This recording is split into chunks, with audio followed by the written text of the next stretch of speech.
Mark, man. Majid Obama here for some reason, but they got the boss out here. Mark, man, we just wanted to tell each and every one of you guys tuning in from all over the world, wherever you're watching from, hello and thank you for joining us for this Tekken 8 action here at Combo Breaker 2025.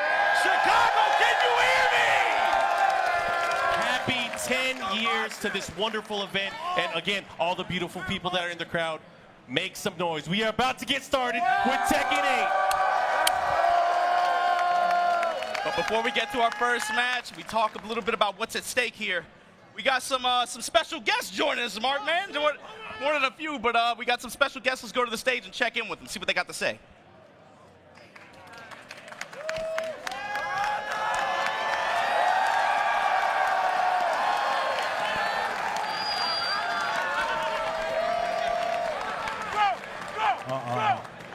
Can you hear me? Can you hear me? はい、皆さん、こんにちは。いつもの原田とマイケルです。はい。Hello everyone. You probably know, but it's Harada and Michael here. はい。で、前回エボジャパンで皆さんに、少しティージングしてた、フォアカムラムムエタイですね。を、フルトレーラーをちょっと持ってきたんで、もう今日早速それを皆さんに見てもらおうかなと思ってます。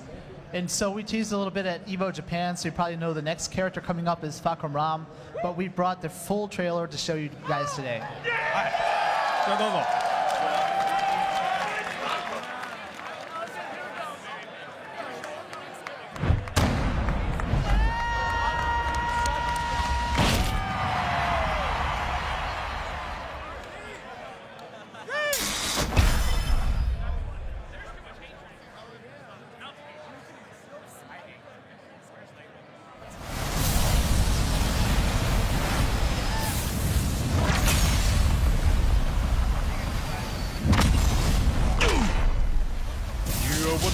Get ready for the next battle. Tekken 8. New challenger. ข้าจะสังหารเป้าหมายก็ความอยู่รอดของลูกเมีย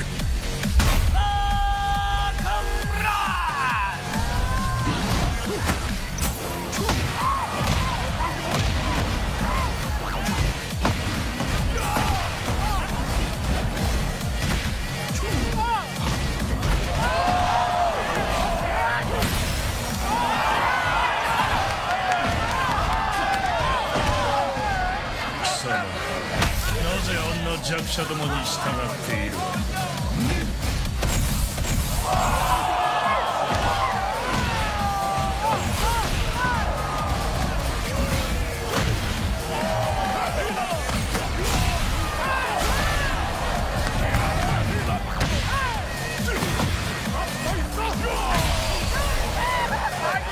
ข้าต้องทำเพื่อลูกเมียขอให้ตกนรกกับฉัน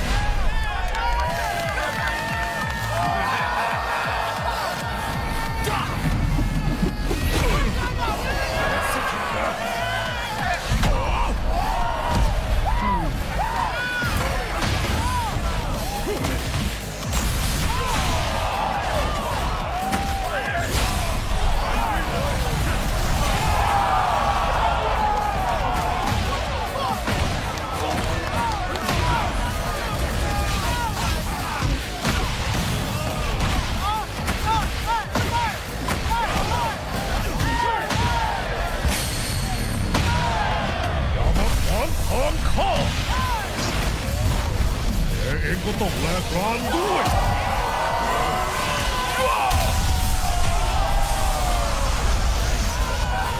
มาสงครามไปรอในนรกก่อนครับ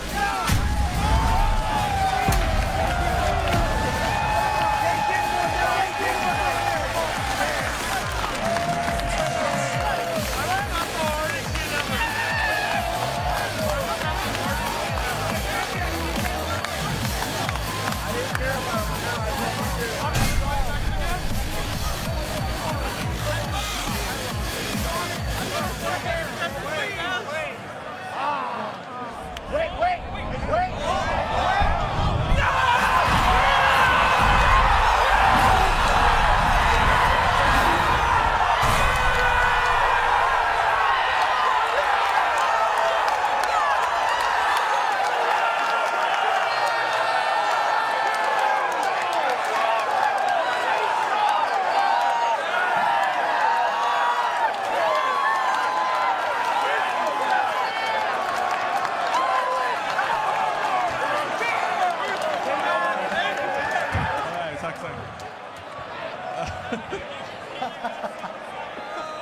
ちょっとみんなトレーラーの間ネット見てる人は分かんないかもしれないけどずーっと大騒ぎだったんですけど、なんか今日みんなお酒かなんか飲んでるなんかやってる Are んです you よ。 drinking tonight?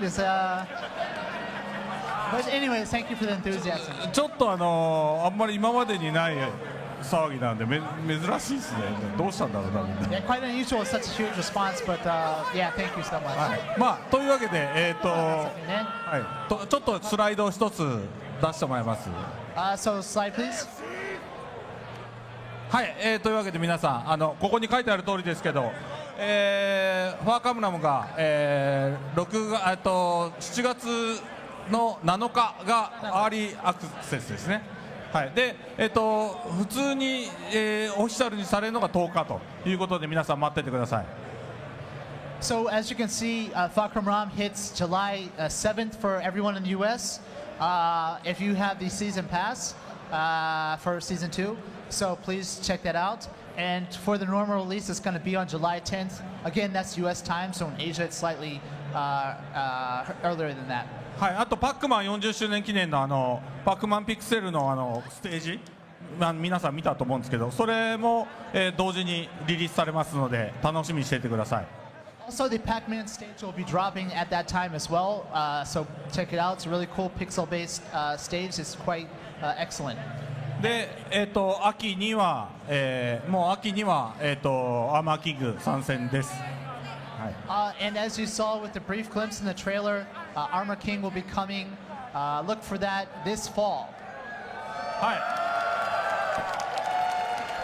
い。で、ちょっとここリマインドっていうことで、前からこれは皆さんにお見せしているタイムラインなんですけど、結構重要なのはこのほら6月2日の無料アップデートと、あと7月、の無料アップデート、7月7日この2段階で、またバランスとか、いろんなアップデートをしますので、皆さんお待ちかねのチューニングとかバランスその辺ねのアップデートは6月と7月、継続してやりますので、これ前から言ってる通りです。 Again, just a brief glimpse at the timeline, just to remind you guys what's coming up in the next couple months. As we've mentioned previously, not only do we have update coming on June 2nd, but then also again in July. Both of these are going to include balance adjustments as well, so please look forward to that. We will be talking about the overall balance direction and also releasing the patch notes before the patch drops on each of these dates. ありがとうございます。ありがとうございます。はい。というわけで、ここからトップ8なんですけど、皆さんさっきファーカムナムのトレーラーとアーマーキングの時ぐらい。もうそれ以上に盛り上がって、選手の方を応援してあげてください。よろしくお願いします。 Yeah, so we hope you all enjoyed the trailer and the content info, but please show your appreciation and just as much hype and enthusiasm for the top 8 coming up soon. Thank you. Thank you, everyone.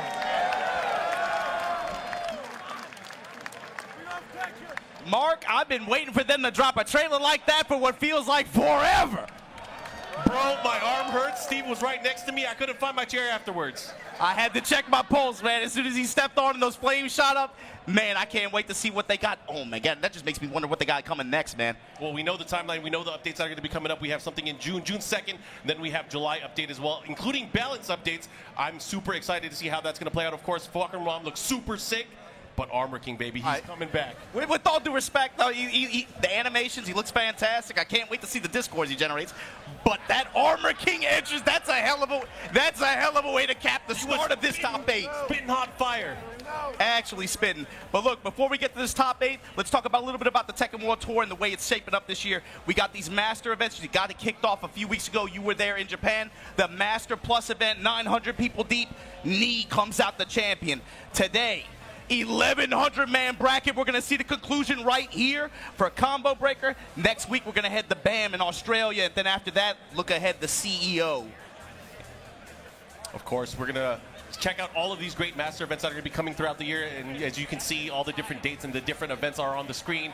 We also have our challenger events. There are so many of those that are going to be coming up. I hope you guys participate in those, because not everyone can make it out to these. You can see all of the different dates. We recently had Brussels Challenge, and we got Headstopper that's going to be coming up next. But every single region is going to have some representation here, and I hope you guys try to make it out to one of them. If you guys want more information, of course, you guys can check out TekkenWorldTour.com.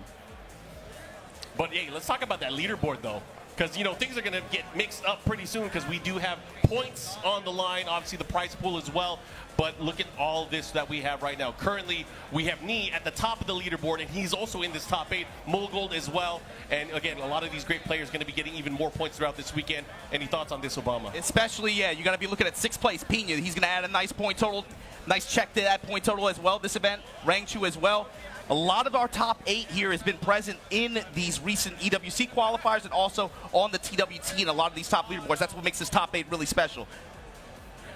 Definitely special. I'm looking forward to this. Of course, if you guys want to make sure that you are part of this and able to qualify for the TWT finals, make sure you guys register today on the Tekken Esports portal. You can see the website URL on the screen right now. Register for those events and make sure you sign up and link your account. Of course, that is the way that you're able to represent for your different region. And of course, make a chance to qualify later this year.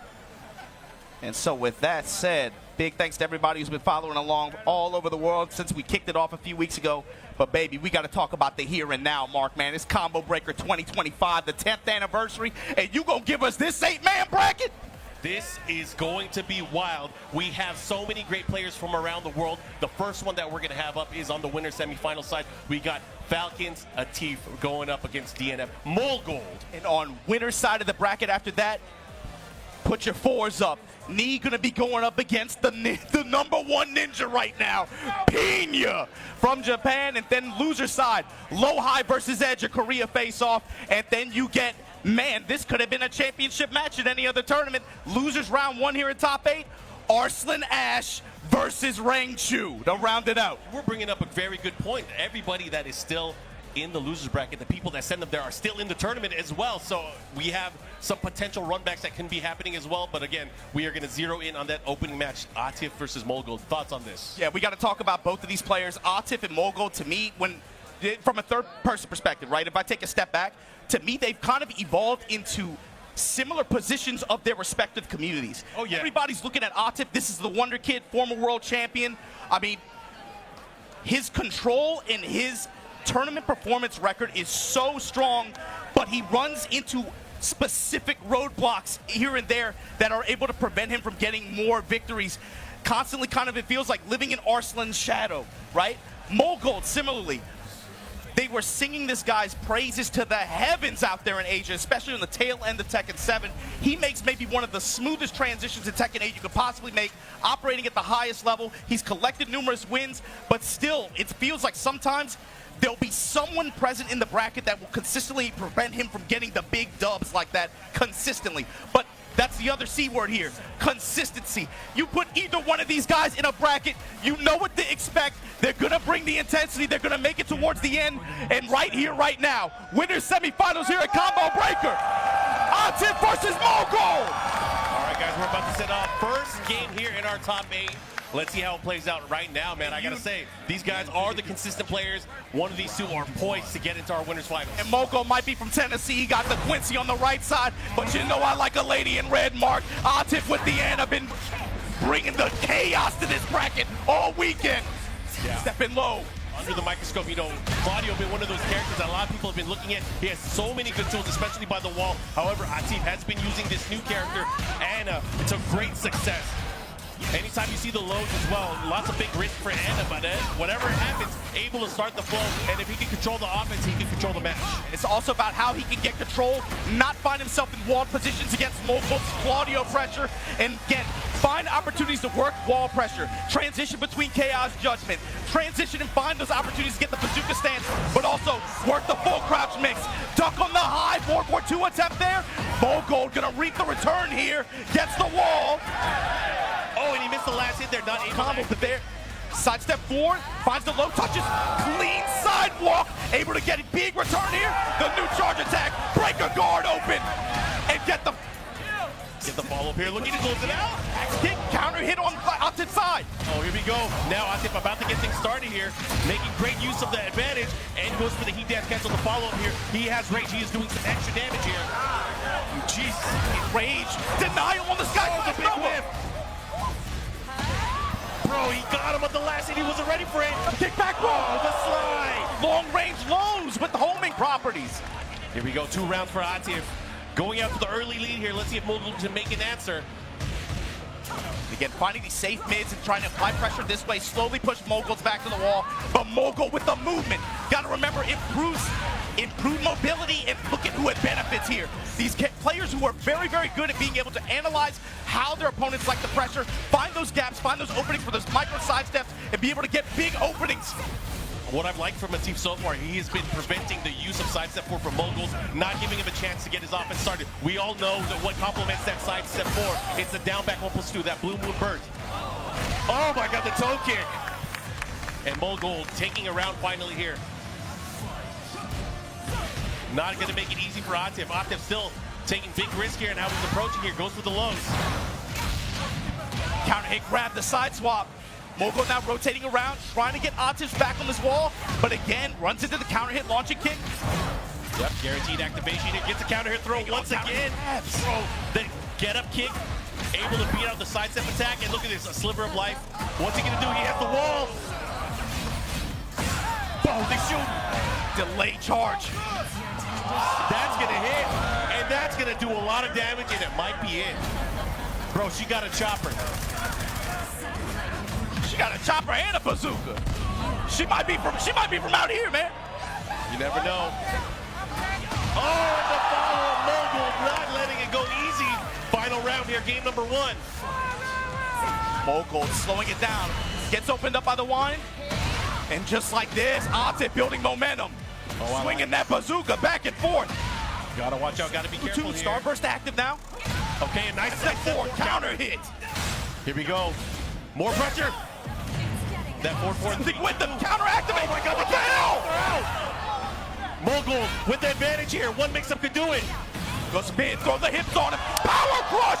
Mulgold with the call out. Against the wide opener, he still got the power crush just in time to be able to do it right before the activation frames of it. That was actually kind of crazy. Okay, Mulgold with the lead here. Atif, it felt like too, he wasn't. A lot of his offense was just, a lot of his win came from just pressure at the wall, but he didn't really get too many opportunities to use a lot of what Anna can do in heat. Really just a lot of stance pressure working it. Mulgold, on the other hand, he got some opportunities, ran a lot of 4-4-3. Obviously that new attack that Claudio has been, it's been doing work for weeks now. It has been, but strong compliment to his offense. It probably makes a lot of these players kind of study that specific situation. You know, once you're near the wall, it's a little bit harder to sidestep, but he's been doing it quite in the open. Anyway, we're going into an Atif shooting. She's shooting. Oh, and he caught him. Oh, call the police, Mark. I mean, Atif needs this. He needs to get back into the swing of things here. This is a short set, too. Let's see what they got. Jab pressure and trying to work the engagers here. Bro, Sky Slash Nova. Big at the high here. Like the combo there, the adjustment goes for the running punch. Oh, but the side step. He got greedy. Okay, the follow-up here, the cancel. Tornado just got the wall. Okay, now the mix. What are you going to do? Are you going to go mid? You're going to go low? He's going to chase. Oh, but I like this. He gets a splat. This is a big opportunity here. He's going to go into another 4-4-3 situation. Oh, he sidestepped in advance. Atif with the read. He knew it was coming. Wind open again. Blue moon burst, baby. Hey. He's going to cancel. Yes, he is. Follow up here. He's going to get the other wall. The side walls are kind of messing up here. Mulgold looking to get on. The wall. The follow up. They're looking to cancel. The wall. Atif. Keeping him really off balance, man. These stance transitions and weaves. The options just working out there. He's playing so fast, Mark. They are playing so fast. Each scramble going towards the very end here. Now Atif continuing with that offense. This time getting the heat activation. Mulgold's in trouble. He has to get away from the wall. The low strikes with the 8 active now. The bazooka shots. Nice. One way to do it. One way to do it. Big wall standing 2. Has the wall positioning here. He's going to run the mix-up. Sidestep. No. Charge it up. I respect it. He got it. And just like that, Atif 3 rounds straight. Good adjustment on Atif's side, being able to deal with the 4-4-3-2. Then the charge timing that Mulgold is representing, he's been altering it a little bit, but Atif has had the correct read. Mulgold undeterred though, he's still going to it. So look for him to maybe do some not delay charges this time, maybe try to catch the step or interrupt. All right, let's see what he does here as we go into game number 3. Who is going to move on to our winners final? It's going to be one of these two players. The classic match of Pakistan and Korea. These guys are going at a big sidestep for counter hit. Start things off. Mulgold has the position. This is important. And this is that Claudio pressure we're talking about. It ain't just about the sidestep forward. It ain't just about the back one. But then you got to deal with the other mid tools that this character has. Yeah. In addition to the new attack. By the wall, that down forward 3, able to hit confirm if he wants to. He has to be very, very careful how he's going to approach this because Mulgold very good with his sidestep spacing, especially by the wall. And also look at his approach and neutral clean walk around that time. The interrupt with the crouch jab, the mix right now. He's beating him at every single opportunity in the past. Atif finally getting the booty, gets right out of there. Heat dash cancel, wants to take the advantage. Momentum back on his side right now. Tornado gonna get, man, went coast to coast like Space Ghost. But you better guess right here. You don't want to be put in that nasty situation where you have to guess for your life against Anna. Step, no, interrupt, side step 4. Okay, good patience here. Out of heat though, but he still has Starburst. Let's see what he does with it. The delay, the counter throw, breaking! Power crush! Oh, and just the run-up blow, you gotta respect it. Here we go. Mulgold on set point. No, winners semifinals here, up 2 rounds on Atif. Can he do it? Atif has been cruising so far in the tournament here. Good check. Great counter jab there from Atif. Has to be careful. Back to the wall. Cancel. Goes for the mid option. Clean walk around. Went for the sidestep 4. She's gone, baby, gone. Yeah, you can't whip from there. Should be able to close it out with one more mix-up with the big low and the momentum. He's going to heal a little bit of life here, but not just that. He has access to resource and range. He's got to be able to keep Atif here, though. Sidestep 4. Oh, my the charge! No way he's going to make this comeback. Spin. Enraged. Sidestep 4. Did he press? He did! Oh! Mulgold! He just punched his ticket into winners finals. Broke the glass like Daryl Dawkins. Mulgold from Korea. And just like that, we're going to see him in winners final. But what does that do for the losers bracket? We have even more danger downstairs. But man, oh man, what an amazing opening game here in our top 8. Obama, I'm liking what I'm seeing. Mulgold sitting in a nice spot here. Not too unfamiliar for him. I really like, too, the way you saw that match develop. Mulgold was very insistent on some specific timings, especially with 4-4-3-2. Atif adjusts. Yep. What does Mulgold do? All of a sudden, he starts doing just knee. Knee with no follow-up. Throws a lot more running to out there, trying to make Atif second guess his timings on when he wants to sidestep or when he wants to how he wants to try to guard that situation, and it had great effect. Overall, was able to get a lot more usage out of heat. Both players were, especially as the match moved on.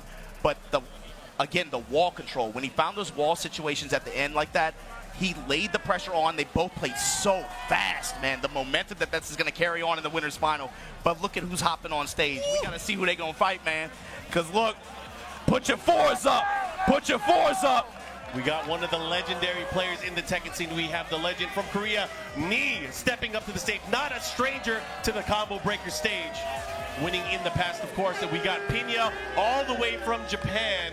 He has been playing out of his mind over the past few weeks. The last ninja of his clan, that's Pinya. You got to talk about the growth that this guy had late Tekken 7, right? All of a sudden, he's performing at a very high level, just over time, but there were consistent roadblocks in his way from getting big, key wins. One of them, still in this bracket, Arslan Ash, that he just beat to get here for the opportunity to face off against Nee. And so this is going to be another momentous test for Pinya here.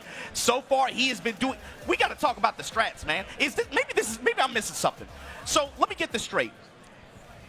You sandbag the first year, you play possum, so everybody forgets about your character. I don't know if he was sandbagging. Was he going for the long? He's playing the long con. He's playing the long con. Maybe. Everybody forgets about the character. Tricky. That's what I'm saying, bro. He got some tricks. Pulling up the Men in Black Jutsu, make you forget. Not just that, but he got the shield on his arcade stick. He's trying to hide his inputs. I get it. I understand. Forbidden Nimpo, hidden arts. You got to remember, Mark. Line limits. I got it. I understand. I understand what's on the agenda. But man, I was just looking at Knee's controller. He got more buttons there than on my calculator. That's kind of crazy. He giving Texas Instruments a run for their money, you saying? Definitely. Anyways, I'm excited to see how this is going to play out. Of course, the amazing performance at Evo Japan ended up winning that in pretty dominant fashion, winning 9 rounds straight at the very end. So that here's was crazy. Here's the thing, too, Mark. Knee needs no introduction. Everybody knows his history. Everybody knows where his place in the Tekken world. Pinya, as a player, though, new to the professional game, right? And when you're on a 3-player roster and you're the only one not getting the results like he was last year, when you're the only one absent, and then you come here, you lock up your EWC ticket, you get top 4 at a stacked Evo Japan, and now you find yourself in winner semifinals up against the GOAT. Here in year 2 of this game, you know motivation for him is riding so high. Gonna open up with this low, and you gotta talk about the changes that this Raven character got as well, Mark. The back turn mix, he has been getting away with murder all weekend. We ain't gonna talk about it, we're gonna see it. The way that Pinya has been playing, you're gonna see a lot of action, especially when he goes into the mix-up game. Oh, but you can't get mixed up if you get blocked. Fisherman slam, and the Kool-Aid floor destroyed. Tornado, snake eyes. Here we go. Let's see what Knee got for him. Oh, Knee has been farming for clips the entire weekend. That brother's feeling different, man. Something happened. Something's different. He has been feeling different the past 3 weeks. I'm telling you, you saw the photo from Evo Japan when he put the 4s up. He looked demonic. I've never seen a brother look that bad. I've never seen him look that evil. I've never seen.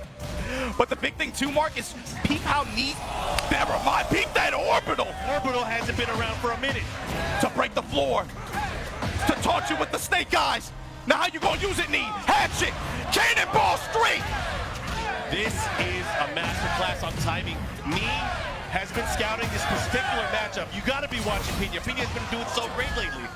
This is also a character matchup that Knee traditionally excels in. Bro, he has him at the wall. He trades. The trade. Big opportunity for Pinya now. He's got to take advantage of it. He's got to find the wall. He's enraged. It has to happen here. Not only that, he's healing a lot of his health as he gets these added hits. Oh, yeah, Turn. be careful. I Oh think. my God. No punish. And finally, the 4-2 string. Knee going to that option a little bit more as the weekend has progressed. He has to go low. He has to try to open him up. There's no time. Slide and call out.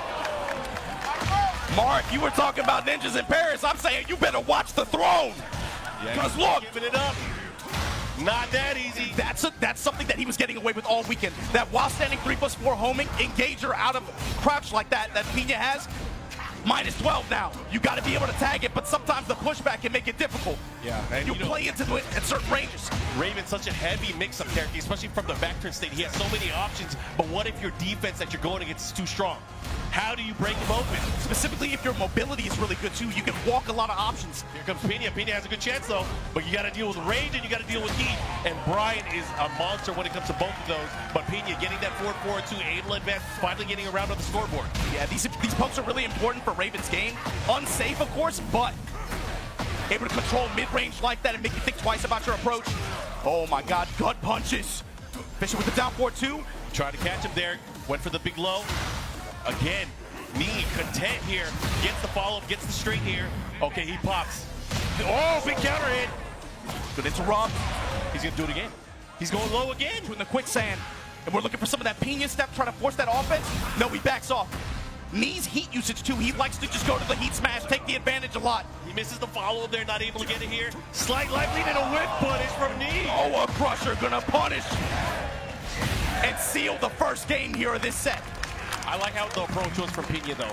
He was definitely giving him the fight. He was not sealed away from doing his mix-ups and playing his game style. However, timing is what got him messed up quite a bit of the time. Timing and the whip punishes from Knee. And look at it. I mean, you can tell on Pinya's face. He's thinking about it. He's like, man, this is a lot tougher than I thought it would be. He's an emotional player. You got to understand, this is a guy, he cannot be an actor. He wears his feelings on his face. And look at he knew what he was coming. He knew what he was signing up for when he hopped on the stage. But the big thing for him is to control his nerves and play to hit. it's hard. You know, he's been playing this whole weekend at a very fast pace. He's been throwing a lot of white hole mix-ups, taking advantage of delays and people's sense of fear with this character. But Knee, I just don't sense any of that from him. He's gonna have to play these games to a degree. And look, the back turn mix-up and the way that works too. Knee overall did a pretty good job of neutralizing and kind of mitigating potential damage from it as well.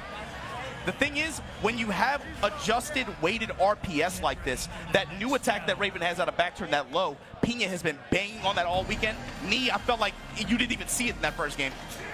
Yeah, and you know, in a lot of the situations too where Pinya tries to employ his kind of mix-up game, sometimes it depends on the character or your opponent trying to reach out and try to interact. But Knee is not interacting in a way that he wants to. Exactly. He's not engaging. He's like, you want to run this game? I'm not going to engage.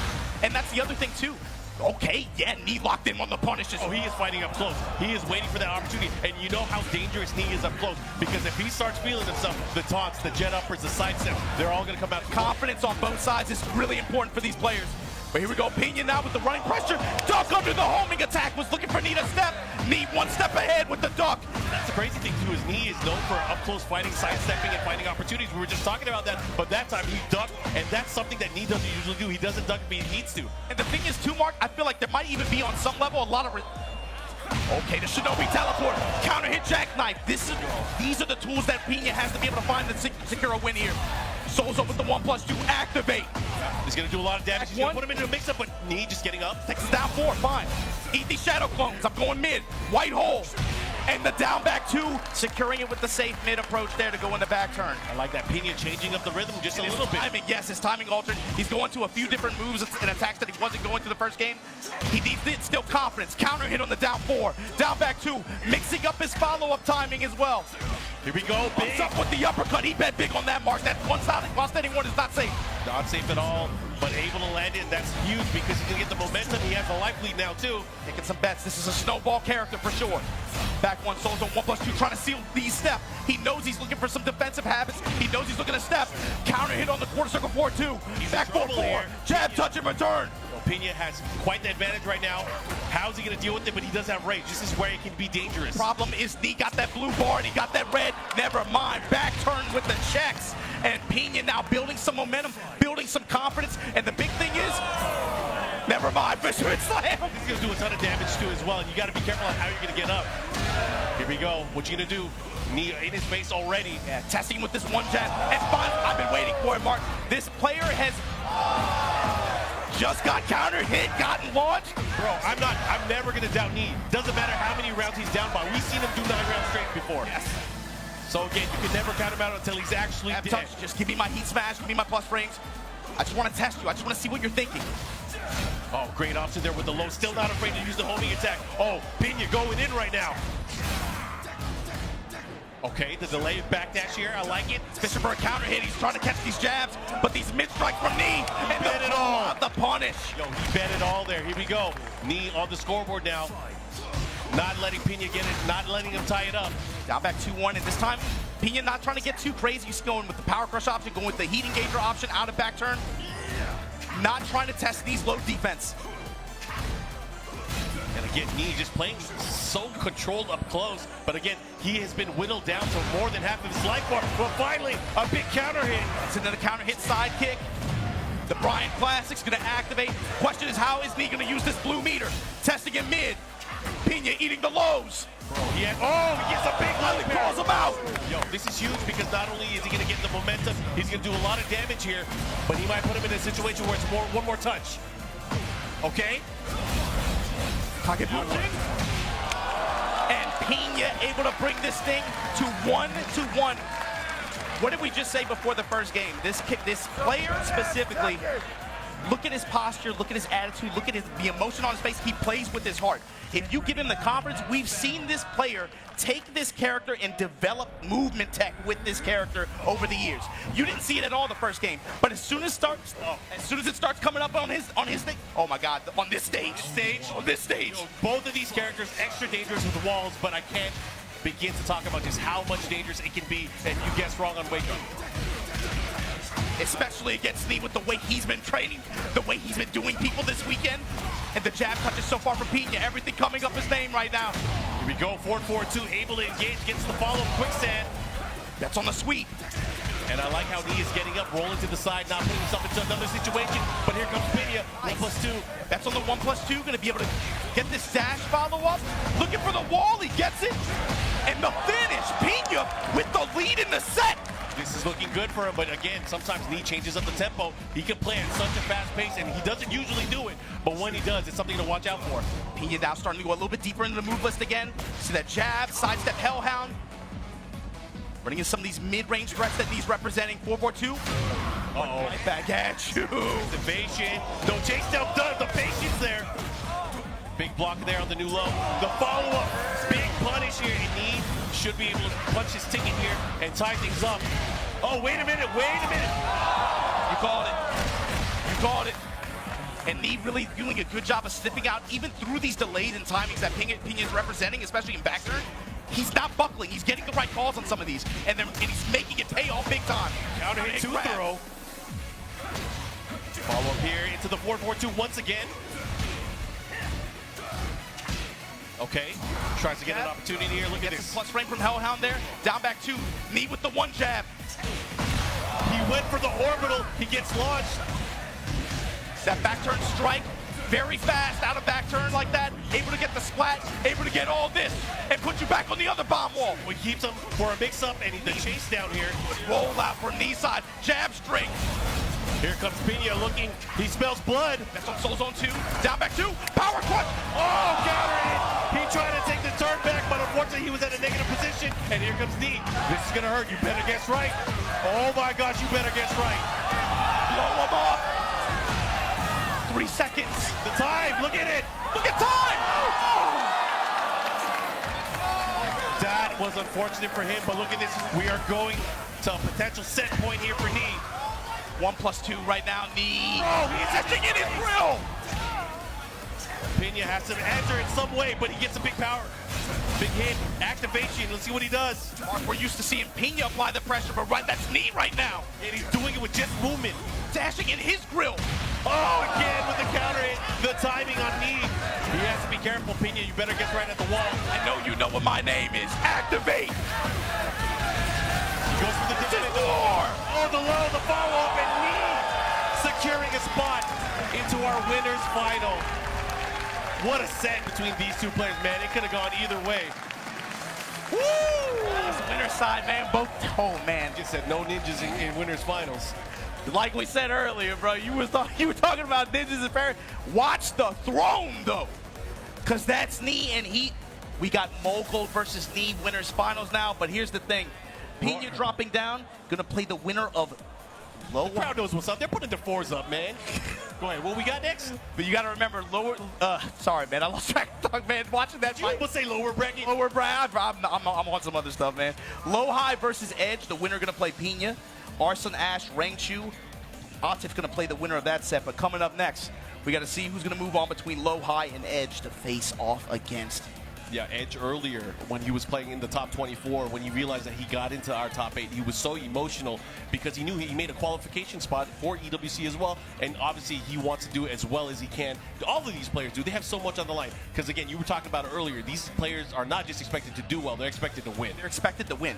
You thinking like, oh, you got top 16, congratulations. No, dude, it's cute. When you are playing this game as a professional, you are not on there to get top 8. You are not on there to get top 16. No one cares if you made top 32.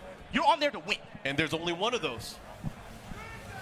And it's so bizarre too, man. Like when you say you saw LowHigh getting emotional, Edge getting emotional, these are players who, they're no stranger to winning. Yeah, they're no stranger to winning, but when you're competing for stakes like this and you have that sense of pressure for them to be able to perform and get the dub that they seek, that, I mean, they let it explode just right there on stage, man.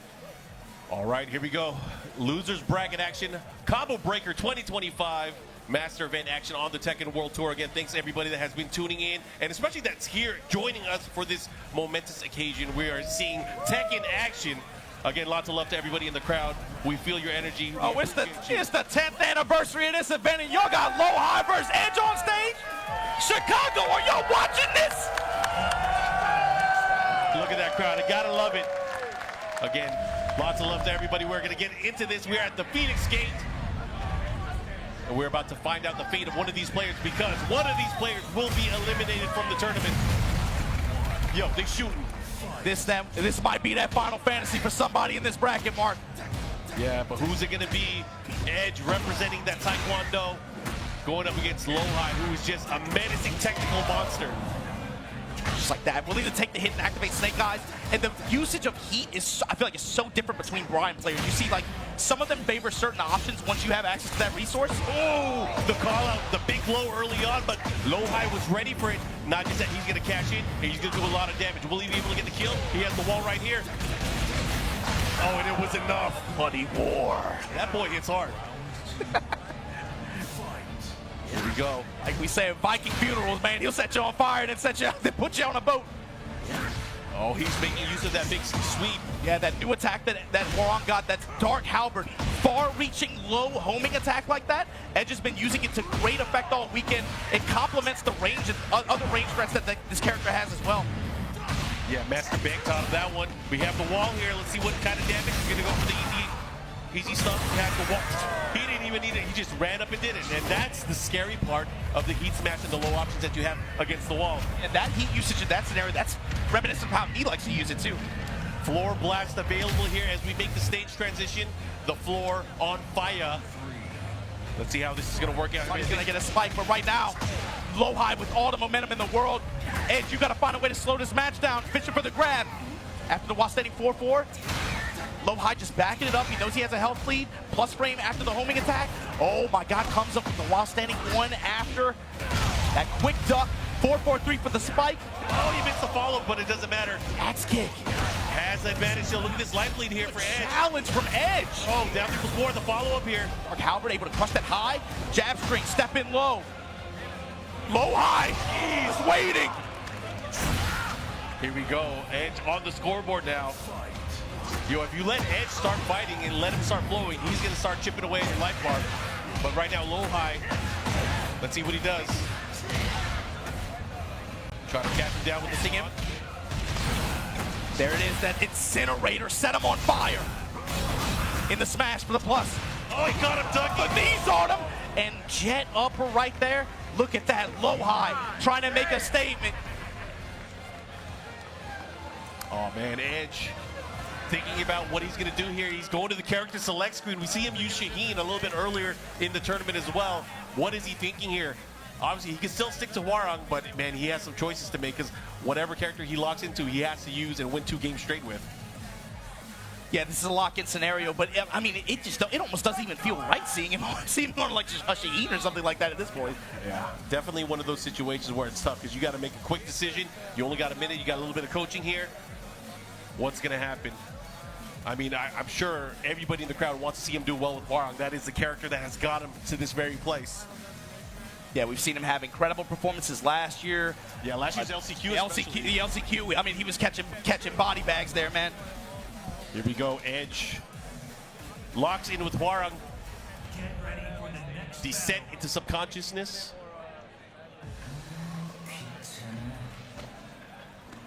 Floor break scenario. Going to give Edge some opportunities as well, but it's about who can find these hits and be able to get these spikes. Wall control going to play a big role in this one as well, as you saw in the Final Fantasy stage. LowHigh had great calls in neutral, but again, defensive call-outs that led to wall scenarios and wall pressure and wall damage. Oh, he's harassing him here, going for that homing attack, trying to create an opportunity. Edge right now has him against the wall. LowHigh has to be careful. Trying to seal steps. He has to be careful with those lows, though. One blocked low could be lights out. Activation here from LowHigh. Immediately goes to Bloody War. Yeah, I like that option too. It is a very quick attack as well. Able to confirm, get the follow-up here, but here comes Edge. And Edge, The chop and the 4-4-3. goes the Kool-Aid on the floor, and just like that, Edge back in it, got a pulse. Yeah, one more knockdown should be able to break the floor here. Cannonball straight, willing to just guard it there. Good awareness on the throw break. The patience. And I like LowHigh going for that because, you know, Edge sometimes likes to go for the power crush. Sometimes he'll get thrown in the pre-animation, but we've seen that happen quite a few times. The natural RPS that evolves from there. But finally, you called it, Mark. You go to that Dark Halberd well, you keep going to it, LowHigh is going to make you pay eventually. Yep. Good punish here. The follow right underneath the cannonball straight. That's the textbook application that you want from that attack. Oh, the spike! Denial! Air to air, orbital, beats out the running attack, the follow-up here. Let's see if he's able to capitalize a little bit more. Right now, it's going to be very dangerous here. Okay, trying to chase him down. Oh, almost had a whip plenty. Oh my God, they traded! He's dead. This is going to hurt big time. We're going to go downstairs. Flappy kicks to break the floor. And Edge with... Oh, and because of the time as well, what's he going to do? How's he going to deal with it? Back up. You can chill. You can chill. Take the dub. Take the dub. All right, you got to respect it. Edge now. Tactical win. One round away from tying things up here. Blue stuff to start it off. Just ring skyrocket. And now Edge starting to open up. He's still going to the... but alternate lows. Not Dark Halberd, but down forward, down back. Oh, no. No, he didn't. Man, y'all see that? Oh, he Heard the did. crowd say something. Do that shit again. Oh, but a big sidestep plasma. Rolling right kick. Gets the spike. The follow-up here. Don't get up wrong. Bro, he's going to hit him. Oh, my God, he's going to get hurt. Edge. One more hit can do it. Boom, he got it. And Edge, 3 rounds straight here to tie things up. Losers bracket action. One of these two players after this game will be out of the tournament. Mark, I feel like they just sat down. We're on game 3. That was like 2 back-to-back speed run games. Oh, bro, this power-up. You got knee in your ear. They play the same character. They know how to fight against certain players and characters. If I'm Edge, I'm taking off the headset and be like, what's he saying? What am I have to look out for? That's a hell of a coach, man. That's a crazy assist. That's a nasty assist, bro. If you got knee giving you Bryan tips. I mean, this is a rare situation, too, right? There's not that many Bryan players that get to this level very high. But, again, these guys are teammates. These guys have been battling and training with each other, preparing for the world stage. And here we go. We're going to lock in. It is going to be Bryan and Hwoarang. Mark, can we talk about how base that is? Knee is coaching his teammate so that he can get to him in the bracket so he can beat his ass again. Like, that's so crazy. I didn't want to say it. I wanted to like have him get there first. Like, look, I'm going to tell you what to do, but I'm going to do it to you, too, when you get there. I ain't going to coach you when I'm up there. Anyways, we're going to go to the Elegant Palace. Final game between these two. Edge, 3 rounds straight. And, you know, I felt like LowHigh was going to turn things around. He had a nice Ton Jet upper, but then, man, he started moving. Edge started moving. It's a natural snowball effect, especially with the way both of these characters and their power-ups work and with the way momentum works on their offense. You see Dark Halberd, man, he's gotten so many high crushes against LowHigh's advances. But just like that, oh, we about bloody war, man. Oh, side kick, and just like that. Yo, and he's going to push him towards the wall here. He should be able to close it out. And it breaks his soul.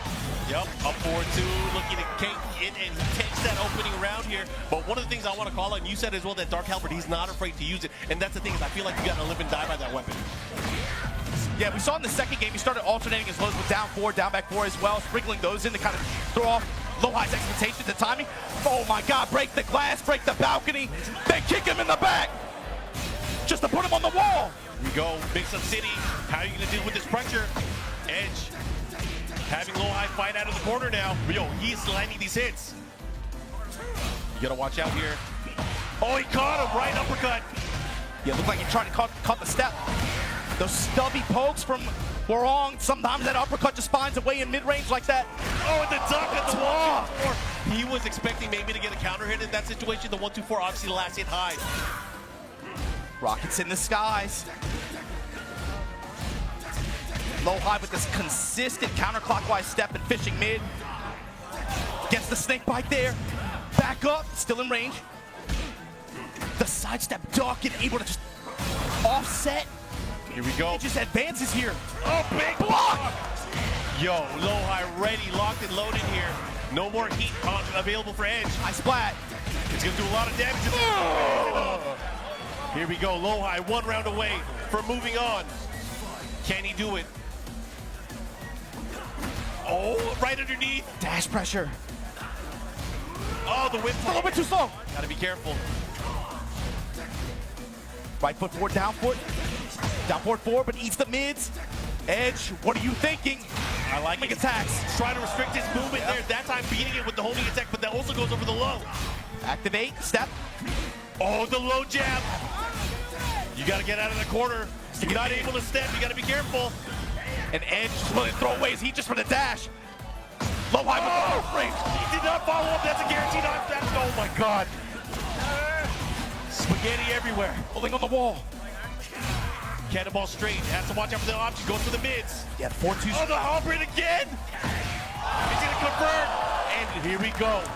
Final round of this set here. Only one of these players can move on. Again, elimination. In loser side, fighting for your life. Whoa, uppercut! He risked it all there, going for that. Here we go. LowHigh has a chance. Big life lead. Oh my goodness. Break the pressure. Yo, is he gonna get the momentum? Down by 4. Oh, 3 lows in a row and the splat. Oh my gosh, this is a lot of damage, but he still has heat as well.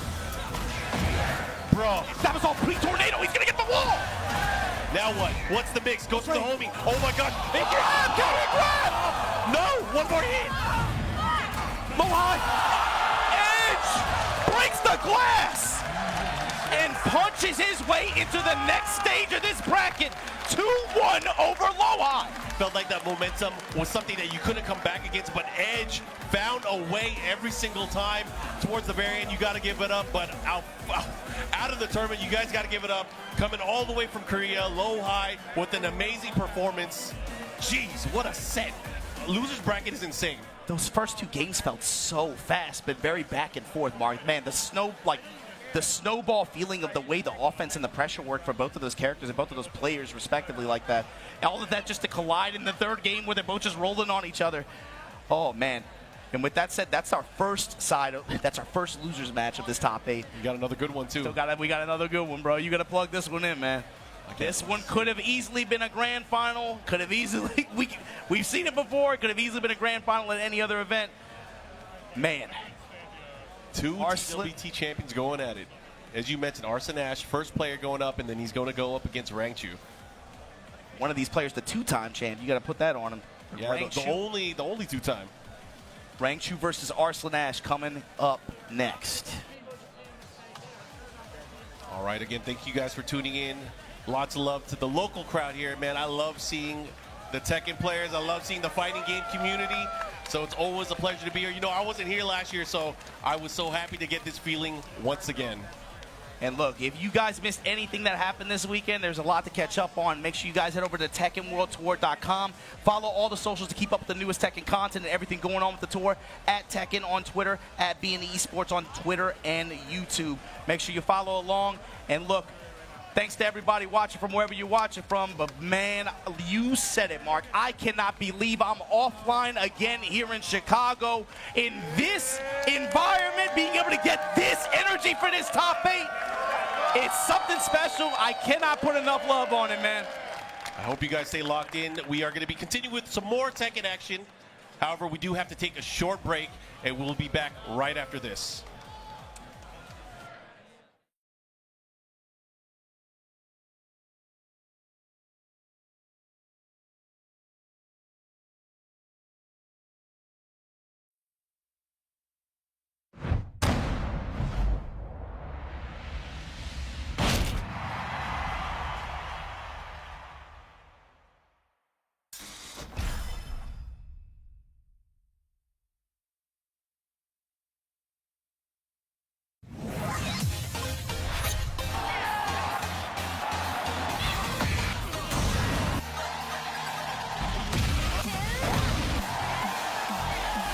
I'm going to make you pay.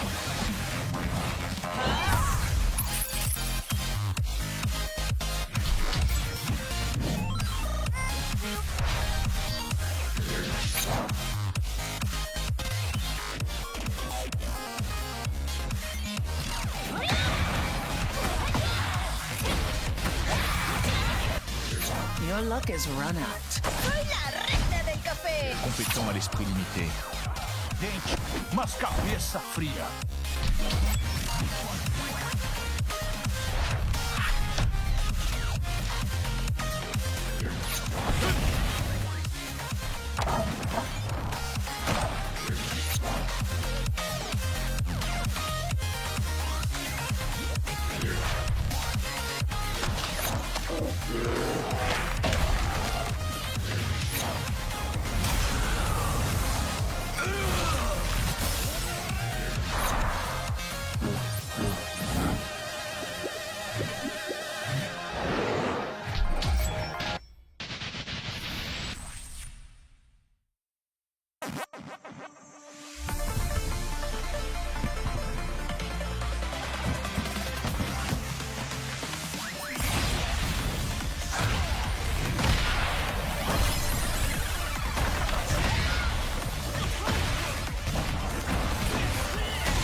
倒せるとでも思っておるのか。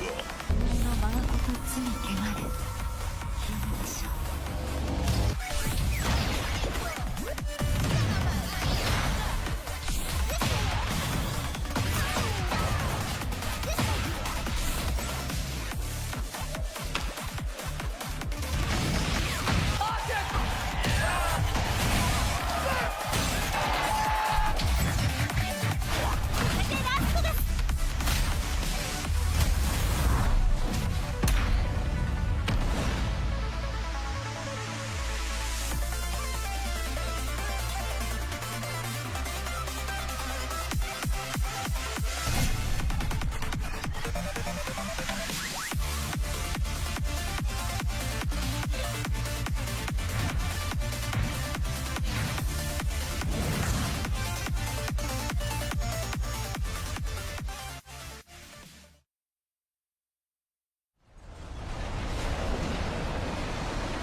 Kkokkoma.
just saw on the stage. Markman and Obama here to give it to you.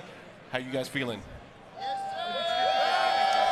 Yo, hold on, man. Y'all saw Edge with wearing that emotion on his face after that win against LowHigh? That's all y'all got? Is there anybody out there? Yeah! I hear him. Thank you, because I know y'all see who's on this stage, baby. Arslan Ash, the Emperor of Tekken, going up against the Papa Bear himself, Mr. Two-time TWT champion, Rangchu. This is going to be a banger. Losers bracket action. Race to 2. Somehow losers bracket, bro. What is going on here? Losers bracket is crazy. Yo, speaking of which, we got to talk about how they got here, man. Rangchu wins over JJ Breeze, wins over John Ding, over KingReyJR, over AK, lost against Edge to drop him here. Jockeying for position. This is how this is going to go. Yeah, don't fall off the stage. Do not fall off the stage. Hey, you guys better chill. Someone. No, don't do that. None of that. All right, thank you guys. You know, these guys are awfully competitive. Yeah. Let's just focus on what we got in front of us. Arslan on the other side, though, wins over CBM, Kkokkoma, Ilias, Nomar, got dropped in here from the Ninja, Pinya. Yeah, Pinya, again, has been doing work. You know, we saw him earlier on the winner semis, doing really well, but again, he got a 2-0 against Arslan early on. They might be on a collision course. He might be, but Arslan has to deal with the current reigning and defending TWT champion. Yo, okay, so we were talking about it off stream. What is Arslan going to pick going into this? You were confident that Rangchu was going to pick Panda, which he has, but Arslan going with the Nina pick. This is the matchup that we've been seeing. Not quite, actually. You know, we got to think back to the Tekken World Tour final where these two guys faced off, and Rangchu got that huge win over Arslan in that bracket. This time, same animal, kind of. A little different bear. Well, right now, the better bear. different bear, but here we're going to go into the action, you guys. One of these two players, this is a race to 2. One player will be eliminated after this. Here comes Arslan, gets the big spike to follow up into the combo. Now, huge damage with the wall, and this is going to be the problem. When Rangchu's back to the wall is like this, given the bears and their size, how difficult it is to sidestep some of this pressure, and Arslan Ash is going to lay it on him. In heat right now. Rangchu already seeing different tools here used by Arslan Ash in this particular matchup. The sidestep 2 coming into play by the wall. Guaranteed follow-up here. He's going to push him towards the wall as well. Bro, he went for the smash. He's going to get punished. Not only about the guaranteed follow-up, but also the positioning reversal that throw attack offers. That's something that unique that Panda has in heat as well. And it's huge because you got to think about it. Being pressured by the wall, they don't usually have a good sidestep, but being able to kind of turn the fade is important. Shut up slap into the good shots. Arslan right now with the huge life lead, looking to close things out here. He should be able to take this round. There it is. Playing fast, and he's making aggressive calls too. This is a problem for Rangchu. Rangchu's not having an opportunity to play. Goes for the side. One for the sidestep attack. Intercepted. Arslan Ash. Yeah, not giving him an inch. He's getting stuffed. There's not a lot of once. Unfortunately for Panda, it's such a huge target. They're getting hit by that 4-1. Big damage incoming here from Arslan Ash. Bro. The micro ducks. Arslan is on fire right now. And the low to close it out. You saw Rangchu too in that situation, was trying to bang on 2-1 that high mid-string like that, looking for any opportunity or any way. If Arslan's gonna give me even a brief moment, I have to be able to try to establish some kind of pressure and break this. And Arslan was ready with an answer 2 steps ahead. I mean, what do you do in this situation? You just got skunked 3-0. You did not get to play at all. You had one opportunity to do a move, and that was it. Now, rematch win. He locked in. Okay, he's going to stick to the Panda. I just feel like, gameplay-wise, it went according to plan for Arslan. According to the plan, and then it's also, you got to think, like, it was fast, too. I don't even know, like, in some of these situations, it was just Arslan, Rangchu holding back, but the pressure just... Does he leverage more heat mechanics? Does he try to take more bets with power crushes? How do you stop this pressure? Last time you guys played in a TWT situation, it was in the Season 1 version of the game at the TWT Finals, and Arslan Ash ended up losing to Rangchu. On his way, of course, Rangchu ended up winning the entire thing. It's already better than the first game because Rangchu got the play, basically. That sidestep new attack that Panda has, going plus frames into Honey Bear stands like that, trying to just wavering around, looking how Arslan wants to react to it, but still finds himself in this position, eating a lot of chip damage, immediate smash. Gonna even up the health here. Oh, and the sidestep 2 again. This is one of the tools that we're finding that Arslan has been more successful with, especially dealing with the big target that's the Panda. And not changing his timing to respecting Rangchu's ability to Oh, guard. he didn't break it. Circus bear throw. Artemis Bailey's. What's the mix? Gets low. The follow-up here. Got to be careful. Oh, my God. Down forward 4. Able to check him. And Rangchu finally on the scoreboard here. Protecting that mid-range with those little legs. Here we go, back one. Arslan ready with punishment and ready with pressure. Oh, he got the counter hit jab there. Didn't believe in it. Into the unbreakable throw. I just want to take a bite out of you, girl. Take a bite out of crime. Let's see what happens. Stalking with the hunting bear stance. Into the running attack. The follow-up here gets the clip. He's got her scent. He's got her scent. He's in heat. He's gonna follow up here. On Bear Summer. Took that thing up. Smash follow-up. One more. Mix up. Goes for the Hornet smash. Oh, this is gonna hurt. He has range and he has heat. The wall in parallel to it. And this is the positioning mark. Gotta be careful. Sidestep attack. Heat smash. One more attack. Gunshots. The frames. Went for the mid option. Cross jab. Oh, he went for it. He come middle. He rinsed it all there. Gotta respect it. Rangchu is a gambling man, bruh. Win or lose. He's gonna put fate into his hands. Big counter hit. Arslan not getting the combo afterwards. You gotta watch out though. Situations like this again, he can clip the big body. He has things like the sidestep 2, the sidestep down forward 1. Arslan right now in great position. Spin on it. Spit on that thing. Activate. Here we go. Sidestep Step 2. comes up with the Oh, this is huge. Honeybee Spike gonna lead to good return here. He still has a lot of heat to work with as well. Follow up. Oh, into the mix. Oh, he got him with the homing attack. The mid. This is huge. Rangchu, are you gonna take it? Are you gonna get another bubble? That slow hunting bear stance homing attack, that's a new attack that these bears got, and Rangchu is using it to What a punish. Amazing. Ready to go at the moment's notice. Divine cannon. so divine, Mark, and spike him. Oh, he missed it. That's unfortunate. I think that was a misinput. Oh, back swing, be able to evade like that, the angry hook. Evasive maneuvers. Gunshot. Shot. Here we go. Dangerous species, Arslan is an evil man. Here we go. Could be the final round here for this set. Arslan 1 round away from winning and eliminating Rangchu. However, you can't count out Rangchu. The heart of a champion here. Oh, he broke him again. Once he gets her set. There's no way. How are you going to approach here? Oh, they traded blows on the ivory. Activation, be able to truck through. Now, what's the offense look like? Counter activate. Didn't fall for the last hit that time. Here comes Rangchu. Plus frames. Oh, what are you ducking for? What are you ducking for? The option rotation, Mark. He saved the uppercut swing out of hunting bear stance for the entire time. It was just about the grab. It was just about the new Hornet Smasher homing attack. He finally pulls out the uppercut to catch that delay there, and he cashed out big time. 1-1 Rangchu. Here we go. I would imagine Arslan sticking with the Nina. We are, oh my God, this stage 2. Oh, this is about to be a blow up. It's about to be a blow up. These are endangered species, are they not? Yeah, What but is this thing doing here? you talking about Nina? We gotta talk about Assassin. Oh, we gotta talk about the bear. We gotta talk about the kind of, bro, the zoos that what are they doing here, man? The quality. I mean, China already pissed at us. We go into the action. What are you gonna do? To deal with the power crush. Let's see what you got. Oh, shut up! Not on my watch.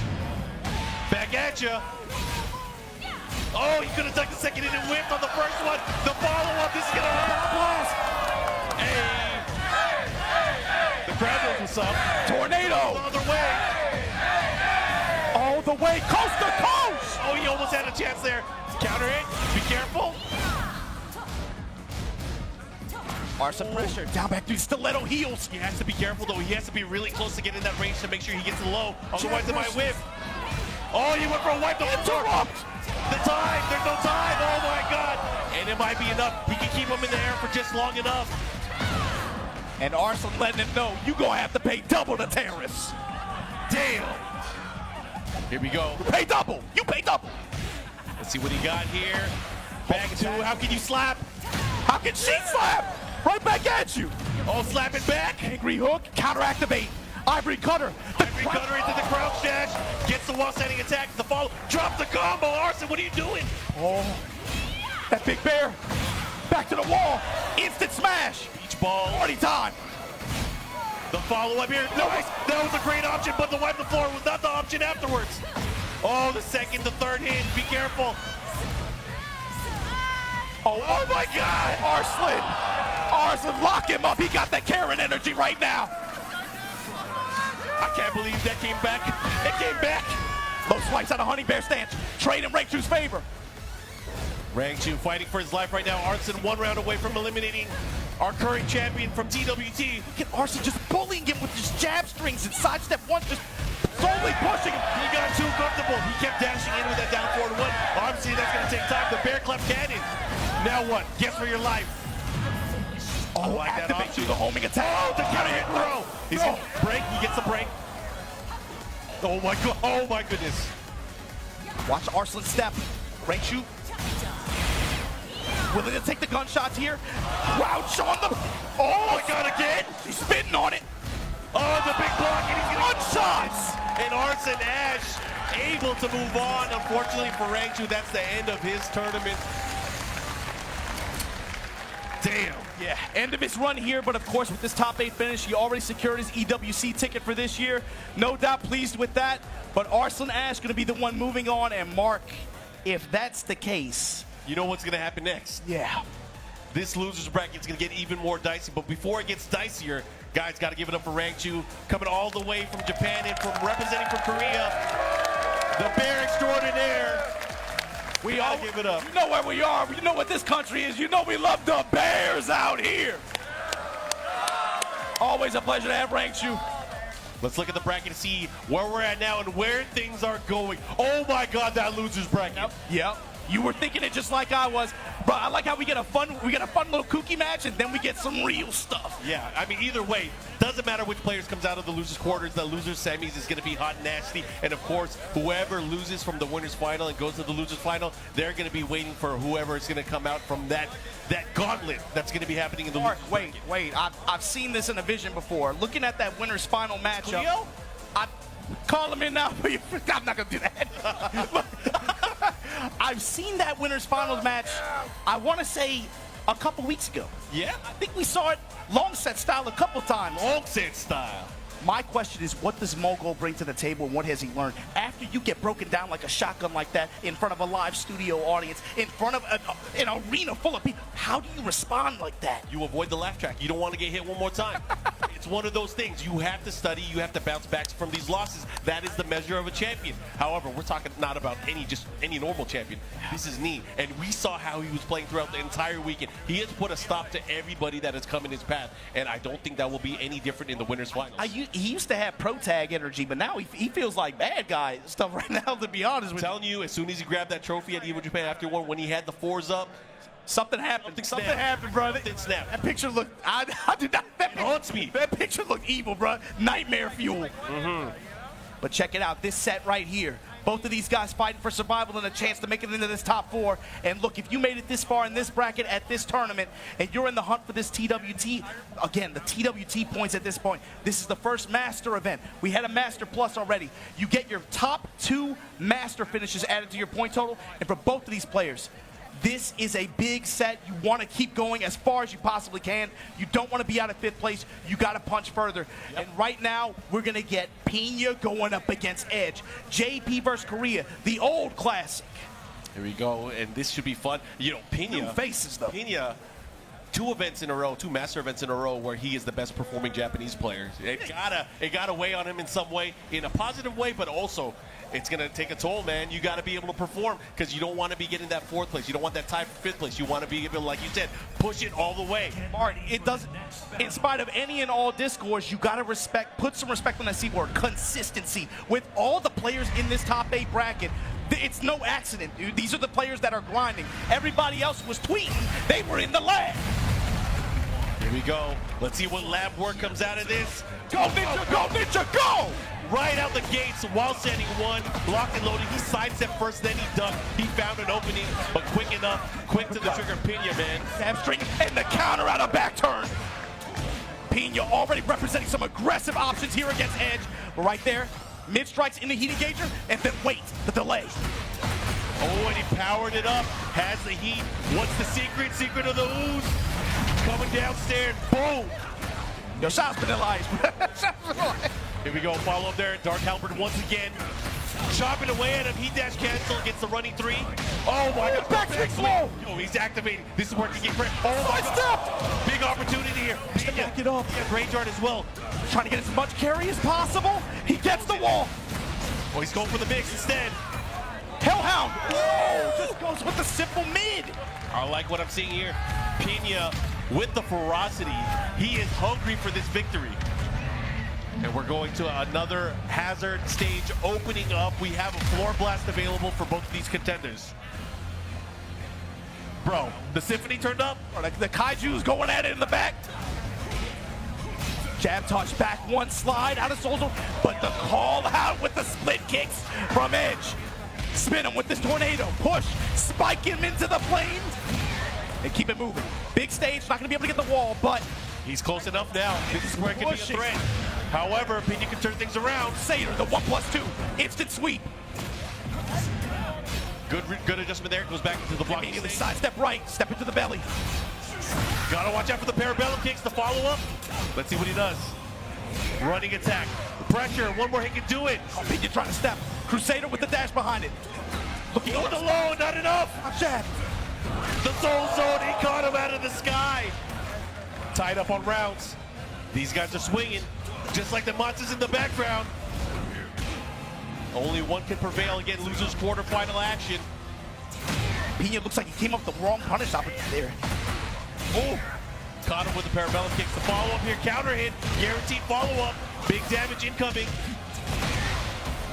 The momentum swings are too hard. Edge with the pressure, and Pinya folding at the wall. Pinya, not like this. You fought the entire weekend to get to this point. Call out on the sidestep with this uppercut, and it's looking like the same round, 3 rounds in a row, Lars. Kip up. Uppercut to deny any pressure from back turn. Edge has such a great rhythm read on his opponent right now. Oh my god. Oh, the choke, baby. And the punish on the get-up kick attempt. Perfect. Edge letting Pinya know what time it is. He's definitely not keeping the peace with that kick. He wanted war. He wants that smoke. He look at his face, man. He wants that smoke. Edge pushing it to him. It's time to unveil the forehead protector. Show me your bangs. Ortiz Farm, what you got? You know, anytime he gets cornered, though, he starts to perform. Yeah. I want to see if Pinya's able to make a comeback here and take us to a third game.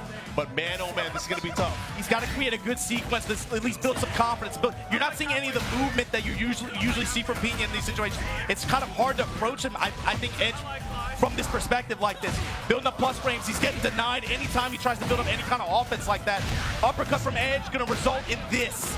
Edge damage. Edge knows the points where to put the stop. He got the stop side that side with the down forward too, and that's not the first time we've seen it from the set. This time cleaning things up with the down back 4, closing it out, and right now Edge is he's poised to take the entire thing. And he's been harassing Pinya with a lot of lows too, and Pinya has not had good defense or punishment against him as well.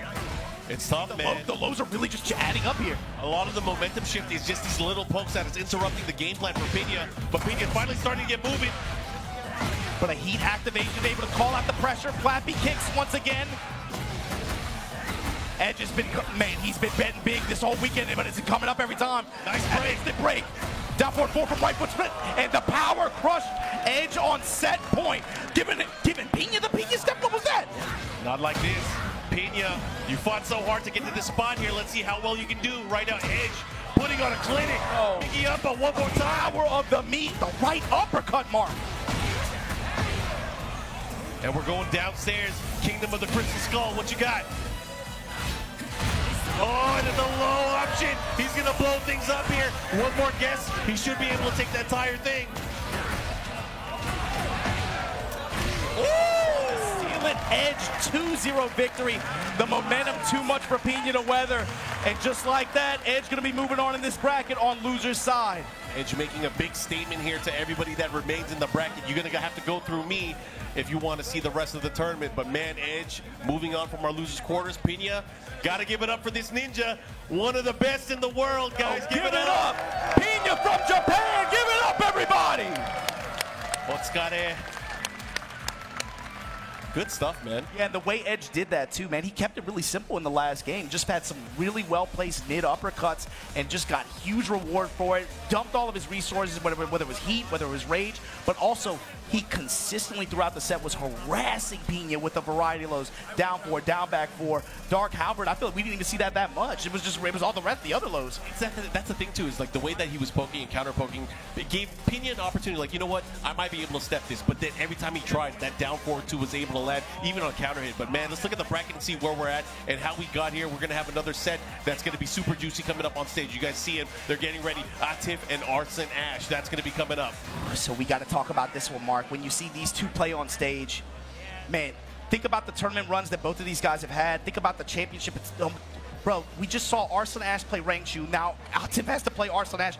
The three of these guys are our 3 TWT champions from the past 4 or 5 years. Arguably the best players in the world over the past few years. Arguably. But you gotta talk about Atif. It's always a question, it's never a question of can he do it. This is the matchup, the consistent one that stands in his way. Look at that. The gold is gleaming. We got 2 renowned champions on the stage right now, and only one of them can move forward as we figure out who is going to be able to meet them in the loser semis. How many carrots is that? That's a lot, bro. I'm going to build a farm and start selling carrots with that. Anyways, I'm excited to see how this is going to play out. It's been a while since we've seen these guys go at each other in tournament. Yeah. But usually it's This is going to be layers, because, you know, these guys are probably used to their main characters. They're used to maybe the Nina Anna matchup, right? I feel like we might see maybe some different characters here. I agree. I wouldn't be surprised. Either way, I'm excited to see how this plays out. We got Arslan Ash and Atif. Oh, sis! Oh, when do we ever see this? When do we ever see this? I ain't seen this since Tien Tamaromori. Sister. Here we go. Here we go. Atif putting Anna up first. Yo, we got to ask the crowd, because I've always thought this was an even thing. But do you guys like Nina? Anybody? Or do you like that girl, Anna Williams? Bro, I think the crowd has spoken. Yo, they let us know, man. They like a lady in red. Here we go. Like the villain, here comes Arslan, ready to put that Karen energy on the table. So here we go. One will move on, the other will be out of the tournament. Let's see how this is going to play out. 2 Pakistani stars going at it. And the curious thing about is how can Atif find opportunities to be able to pressure Arslan? How is Arslan going to deal with this defensively? With the way that Anna... Oh! Ready. What you going to do about it? Already locked in. Tom with the step in. Stance weaving. He's playing really fast, but here comes Arslan. Able to get a sidestep, able to get a walk. No clean punish, though. Trade and still gets the follow-up. And just like that, drawing first blood, we have Atif. Team Anna on the scoreboard.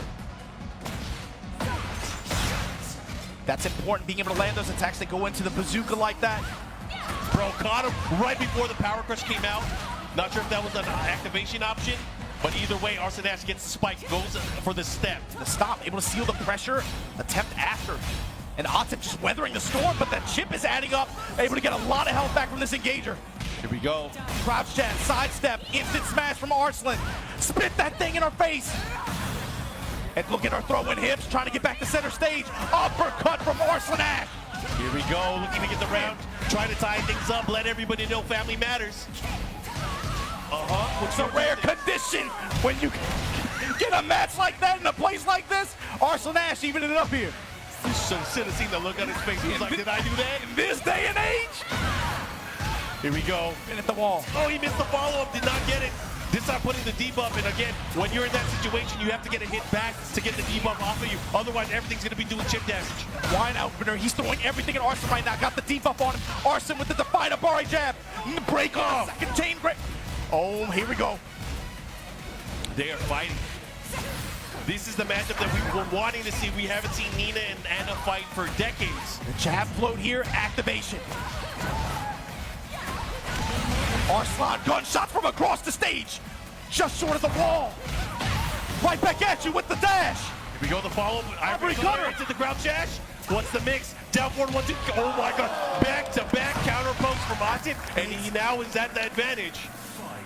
Winning the timing battle there, Atif. And the cancel into the low out of bazooka stance. giving Arslan a lot of different looks here. Low parry on the crouch jab bash.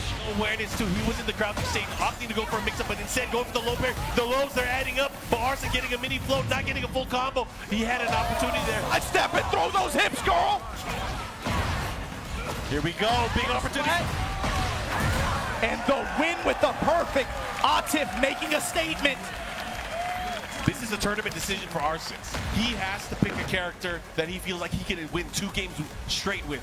Is he gonna switch or is he gonna stick to Nina? No, he locked in, rematch from random stage. Here we go. This is it. It's gonna be a Williams sister battle for supremacy. Right now, Anna up 1-0. Atif in control. Gotta talk though, Mark. You can see the pressure weighing on Atif's face like this. He's up in this set. He knows that this is someone who is, in many ways, a mental block for this player in tournament performances. And he's on the verge of being able to punch again, a glass ceiling for him. Yeah, last time we see these guys on the big stage, it was Arslan Ash coming out as the victor at EVO last year, the biggest tournament of all time. But now, maybe the tables have turned. Maybe Atif can rewrite history here. Shut up, step in with the stance. Lovely Tom, blocked, punished. Here comes Arslan, he has heat available. Gunshots, bang, what up with that thing? Oh, the pressure, here comes Atif, trying to fight out of the corner.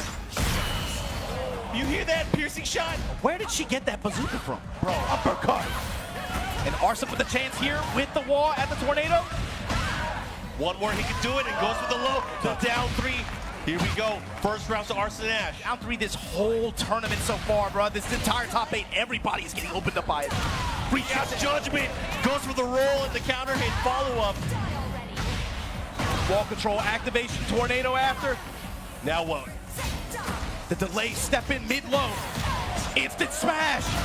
Light it up. Atif. Perfect in response. Interceptions on Arslan Ash's timing. Ivory cutter.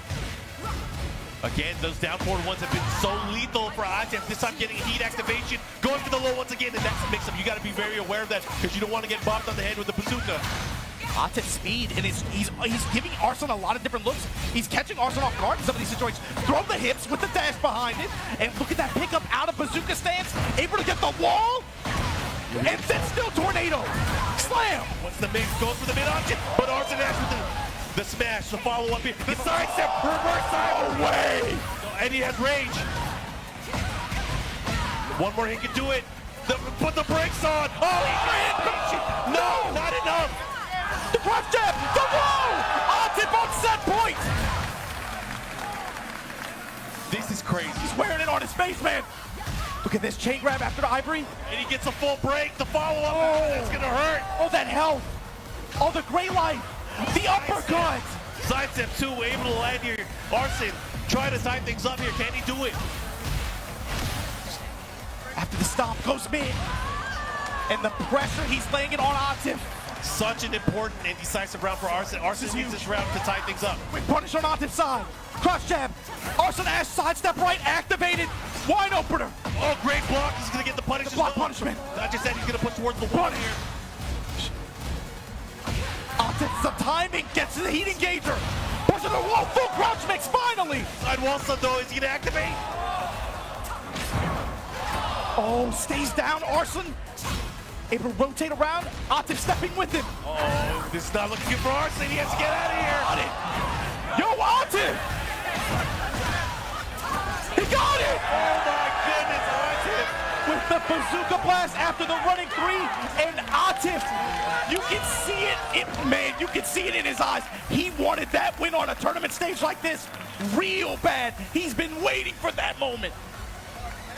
And just like that, moving on loser's side, Atif. Well, of course, ladies and gentlemen, we got to give it up to Arslan Ash, coming all the way from Pakistan. Baby, y'all got to make some noise for the king. That's Arslan Ash. Hey, I guess the crowd was right, and it was the better one. Right, something about the redheads, man. I don't know, man. Something about, I don't know. Anyway, good stuff to Atif being able to get that win, make his way through this loser's bracket. Look, man, we got to talk about it. Winner's final, you got Mulgold going up against Knee, run back from EVO Japan. We just saw it a few weeks ago. But now that sets the stage for Luja's semifinal. Edge versus Atif, Korea versus Pakistan. And everything from here on out is a longer set. It is a race to 3, a best of 5. We say it every time, Mark. You know we got to give it to y'all long set style. I'm ready for this. I can't wait to see these guys obviously coming up. We're going to have our winners final. This is a run back from Evo Japan just a few weeks ago. Show me what you learned. Mulgold sitting on the stage right now, going up against Knee. We're going up against a Terminator, dog. He's right now, cyborg mode, for real. But that's my question too, Mulgold. What have you, how can you alter your approach from what you showed us a couple weeks ago? Obviously, we've had some changes in the game since then as well, but let's recall, because you know he was doing it with Claudio, then he made the switch to Feng. But the way that Knee systematically broke down his offensive structure and approach, his timing, he was willing to spot him 2 games in several rounds, and then it was like, I understand now. And he broke him apart like military style, broke down a shotgun. Yep. And you saw Mulgold in a rare moment, just with almost, it felt like desperation and no answers, in a way that you have not seen anyone destroy someone like that probably since last year. Last year at EWC, that's the only moment that even comes close to That's the only one that even comes close. And like you said, moments like that are what makes players like these great. And if they can bounce back from it. Mark, the real thing about it too, the part that makes it actually hype to me, Knee did it his way.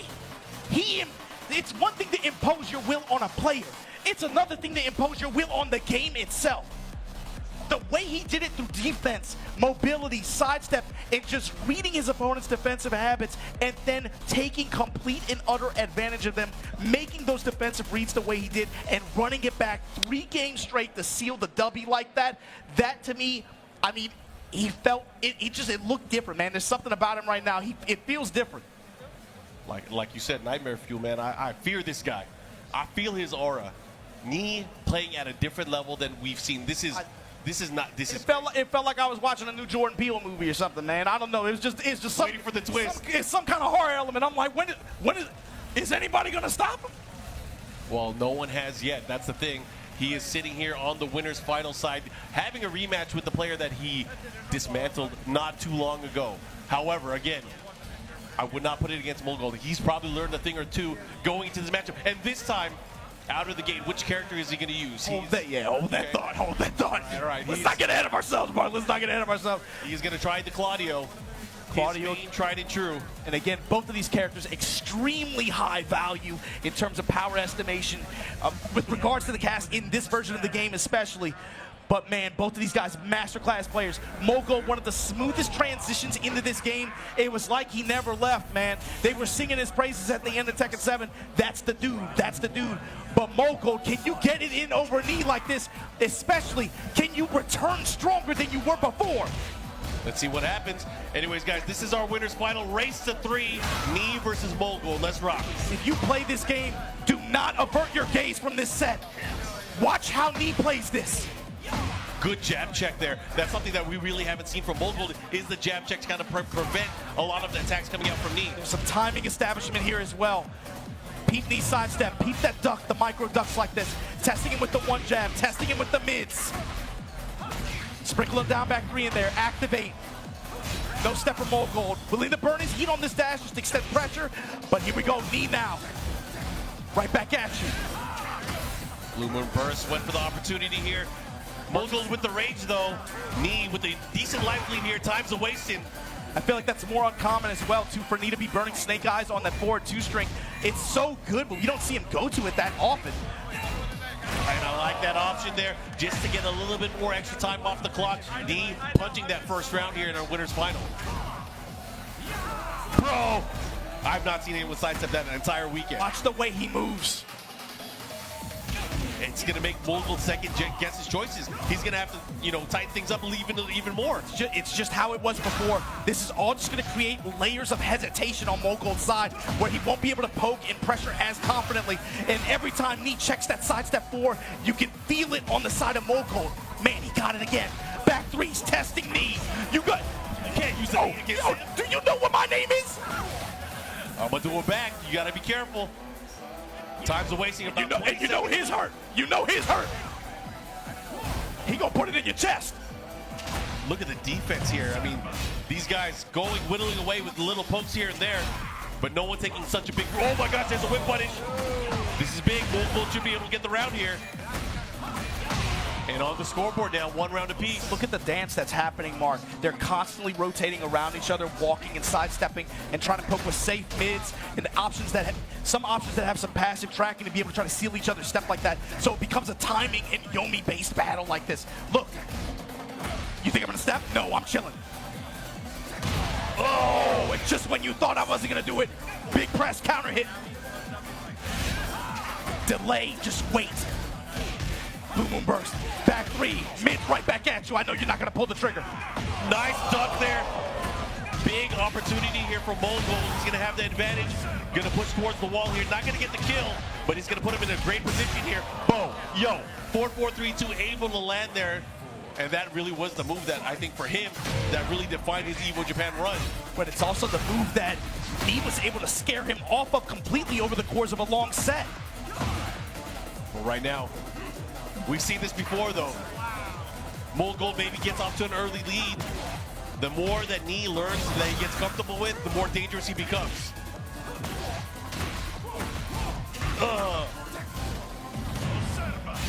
That time Knee stationary. I thought he was gonna chase him down. Right now, slight life lead. Oh, that's gonna hurt. It's been a Rudy. Mulgold on. Oh, he missed. That's unfortunate. Oh my God. KingReyJR as well. Now look, these are professional players. Mulgold has been on stages like this tons of times, and mistakes happen even at the highest level. But he's got to be able to set that round aside. Yeah, you got to brush it off. He's got to be able to get this round and forget about that. Still the first game. Tied up, final round here, game number 1. This is a race to 3. And Knee fishing with his mids, Mulgold right back at you. He's back 3s. 4-4-3s. Bro!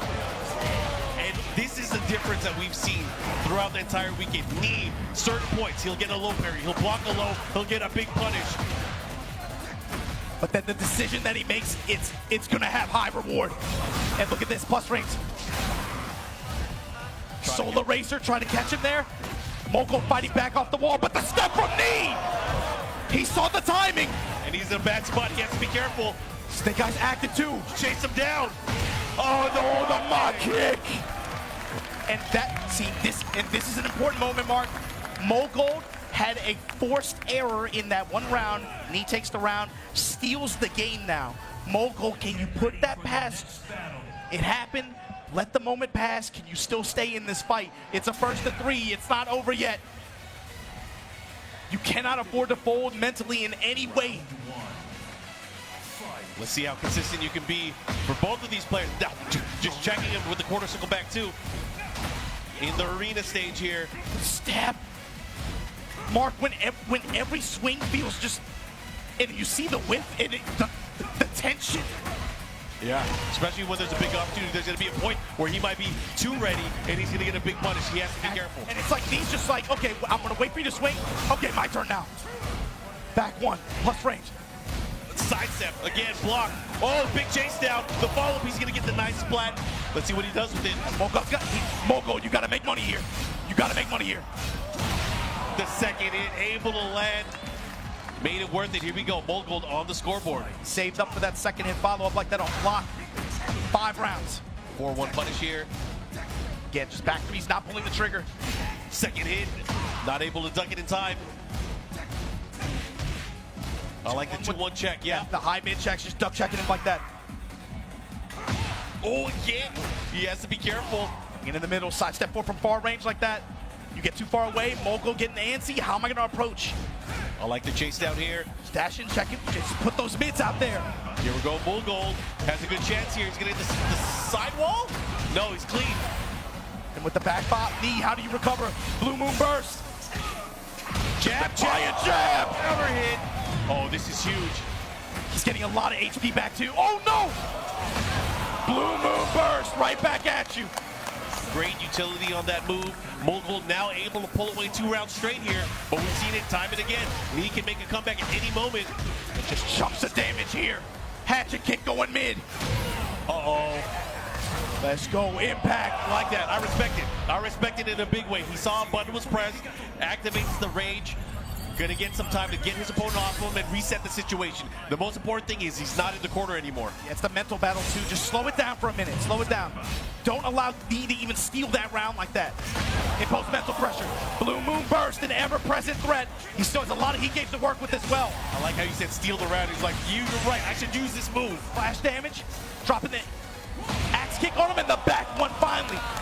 That's big. That's a mental tell. Wins an answer too. Yes, when Mulgold starts to find comfort and he goes back to the Claudio classics, I'm not that scared. I can willing to sidestep forward, back one with the best of them. I can still test you with my back threes. I'm not scared to press on my core buttons and the reasons why this character is so strong. This stage is a bit tight too. This one's gonna be interesting. We're at the Elegant Palace right now. Again, walls coming into play because not only do walls add additional damage, additional traps here, but it also keeps your player or your character from moving in certain ways. So Yes. you gotta be very careful. Especially for someone like Mulgold, you do not want to find yourself in that corner position where Knee has, again, heat active or snake eyes active. That's a bad situation. And we're talking about Claudio. That's crazy. Yeah. He's normally the one you're scared of in that situation. Sidestep, bro. For the damage option, here comes Knee, stalking his prey, but a great block there from Mulgold. He's turning things around here. 4-4-3 maybe? No sidestep for attack. Again, gonna keep him on the ground, you better get up. Ooh, Qudans trying to step in the last minute, and the knee check. Mulgold 4 rounds straight right now. The lead here for the first time in the set. Mid strikes. Again, both of these players not afraid to fight up close. You see Knee at that far range, rotating around clockwise, looking for a running 2, looking for any of the running advancing attacks that Mulgold likes to go to in the open like that. He's been deterred from doing a lot of them. This time, Mulgold able to come up with a big hit, back bop at the glass. Nice Knee answers back with the wall rising 3. Again, low touch there on the Spinaroonie attempt with baby. Yep. You got heat, 4-2, this time using the Neo Incinerator for the pressure. Smash for the plus frame after. Starting to use the back one here. Pressure tools, he has snake eyes available as well. Mulgold has to be careful. Running out of heat, is he gonna go for an attempt here? He goes for the heat dash cancel. Time's wasted here. Somebody's gonna have to make a move, and that's a big move to make. He gets the spin to win. And what an exclamation point. With time expiring too. He bids them farewell. 2 rounds straight here, 5 rounds straight unanswered here from Mulgold. Can he close it out to get into a situation where he's up 2-1? That is the question. Jab float. Interception on the advance from Knee. Activate Snake Eyes into heat. Boom. Keeps him there. The knee sidestep. Big block here. Nice while standing forward punish. And again, these mid strikes working out big time for Knee. Applying pressure here with the 4-2 string. The mid strikes. Trying to seal the step. Gotta watch out here. Wow, what a clean round there from Knee. Fighting back. The lead jab, advancing his offense at the end of the round like that, sealing it with the low. Good interception here from Mulgold, punish from Knee. Not letting him get away with it. Big opportunity here. Nice block there on the side step 4. Mark of a true Claudio player is how well he's able to place those low attacks. Yeah, but I mean, Knee's also had really good efficiency with punishing when while standing 3, coming up with those knees. Tries to chase him down here. 4-3 as well. Fishing. Knee looking for something again. The punishment is so consistent. Activation, counter activate. Oh, he got him. Popped him in the face here. It's gonna do a lot of damage. Just punched him in the face. 2-1 spin. And break the balcony as well. I don't think it's gonna be enough. It's a lot of scaling here as well. Yo, in the back one in open stage. Big game, big round. Mulgold. We've seen him before in a situation like this where he has one more game to win to seal the deal. But again, now this is where things get dangerous for him. It sounds like I'm trying to oversell, Mark, but the thing is, if you're Mulgold, until it says 3-1 or 3-2, you cannot rest easy. We've seen this before. Counter hit, confirm it. Starburst active now. Mulgold, what's your approach? Run him down with this tomb. Put him on the wall. Yeah, now you can get clipped by it just like everybody else. 4-4-3, do it again. Knee though, learning, adapting, pressing with the mids. Let's see if Knee's able to get out of this corner, but not this time. Mulgold, he's going to cash in. He's not going to get the kill here, but obviously doing a ton of damage, getting to this point here. All that just to break the walls down and put that knee on knee. Here we go. Mulgold continuing with his pressure. Again, Knee with those checks. Has to be careful. Hatchet's finally coming out. Okay. Hatchet sprinkling the down back threes, the jab pressure, cannonball straight, throwing a lot of different tools his way. Big trade here. Caught him on the way up. Okay, heat burst activated through the jab. Put the brakes on, not able to utilize the starburst yet, but still, heat running out. Has to be careful. Sidestep. Not going to be able to use it. Heat dash cancel. Let's see what he got.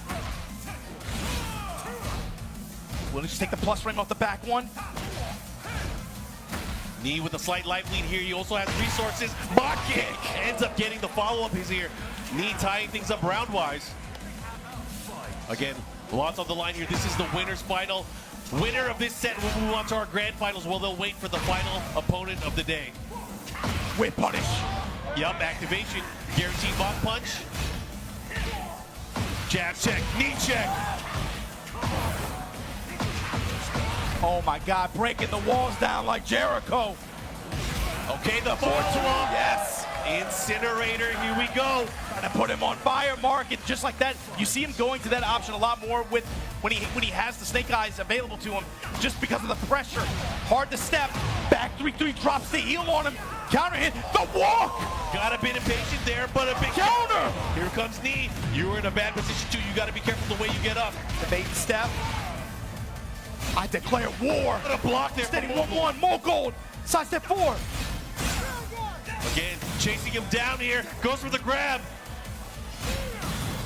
Here comes Knee. He has rage. Low touch, back one, no. Sidestep. No. Sidestep into the hop kick. And look at that. We are going. Wait a minute. What happened? How can you not finish it? Mark. No way. Oh my God. You can't give him an inch. Oh, this is so scary. Oh, this is so scary. I like this. Oh, he didn't press. He didn't. Oh, my God. I can't believe what I'm seeing. There's no time left either. There's 10 seconds left. They're going to have to commit. How did Knee get that? What did he see? What kind of read? He has a life lead. Oh, my goodness. Oh, my God. Obama, I can't with these guys. Final round here. That KingReyJR just took everything. Bro, what does he see? That scares me, if anything. Put knees on him and let's get it. Oh, trying to go for the orbital. There's an heat. Knees in your chest. You got to be careful, Mulgold. You got to get out of that corner. Stepping out of it. Nice sidestep 4. Tries to continue. Oh my goodness. He was locked, loaded, ready to go. The knees. Do you know what my name is? 2-2, Mark, man. Bro, Knee is a true player for real. Jeez. Oh my God. I can see it on the faces of everyone in the crowd. It's like, this guy is a monster. What? I'm telling you, it's like he sees something we don't. And for Mulgold too, it's important for him that he's got to stay locked in mentally. That acknowledgement is there, but again, with the way that we saw him get broken down, you got to stay in this fight, Mulgold. You can't surrender. But on this stage, it's going to be tough. Either way, you have to avoid the danger zones. But the thing is, though, Mark, what does that even mean? That's everywhere. It's everywhere. It's everywhere. It's not just the wall blast. It's just being by the wall, losing your movement. That could be everything. The thing is, Mark, the danger zone is the middle of the stage because with any hit, you know where you're going. If you are in attack range, you are in the danger zone. Bro, nice jab challenge. I like it, Mulgold. You got to fight out of there. And this is where it gets scary. I respect it like crazy. I respect it like crazy, but you see that? He has a little bit of life left. He's going to heal a little bit, but Knee is on the prowl. You got to be careful. Running 1+2. The check, back to the wall. Knee's in trouble. And he confidently had the step. Preemptive stepping call out. Knee. With the lead right now, one of these two players will move on to our grand finals. I can't help but hear it. Dun-dun-dun-dun-dun. Dun-dun-dun-dun-dun. He is stalking his prey. Jabs. 2-1 finally. He pulls the trigger. Mulgold now. Looking to eliminate his target here. He's from the future. What has he got? What does he see? All right, Mulgold with the life lead right now. He does have heat expiring in a bit here. Knee looking for a way to mitigate the use of it. Nice step. He's gonna reach. He's gonna reach. And didn't even need to extend it further. Mulgold able to clean up that round here. 1 round apiece. Bro, the cannonball straight. The follow-up here. Caught him. A 4-2. The pressure running to as well. Here comes Mulgold. Chopping away at the legs. Oh, the cannonball straight. It's gonna hit, but it's not gonna get a clean activation. Wait a minute. Big time bomb blast. The crowd is into it. Doesn't get the full combo follow, but it doesn't matter. It's about even for both of these players. Mulgold train. Willing to put anything on the table just for a chance at some pressure. The patience. I'm B in that situation. I'm willing to change. Give me the back one. Both hits. Back 3. Willing to pull the trigger. Pressure time. Break it. Oh, this is huge. He's gonna be able to take this round, and we might go to set point. Mulgold, can he do it? Mulgold, you're right there. You're right there. But right now you're at the wall. Get out of there. Not like that though. Tekken is a blow up. The spike. Oh, knee. Duck. He's playing. Activation station. Oh my God, he's putting it on right now. How do you stop him? Look at this lead. The pressure. Nice step, but he chases him down with the jab. Liquid metal, Mark. You can't stop him unless you do that rage art. Do that rage art. Never mind. Here we go. Final round. No way. Crowd is going nuts.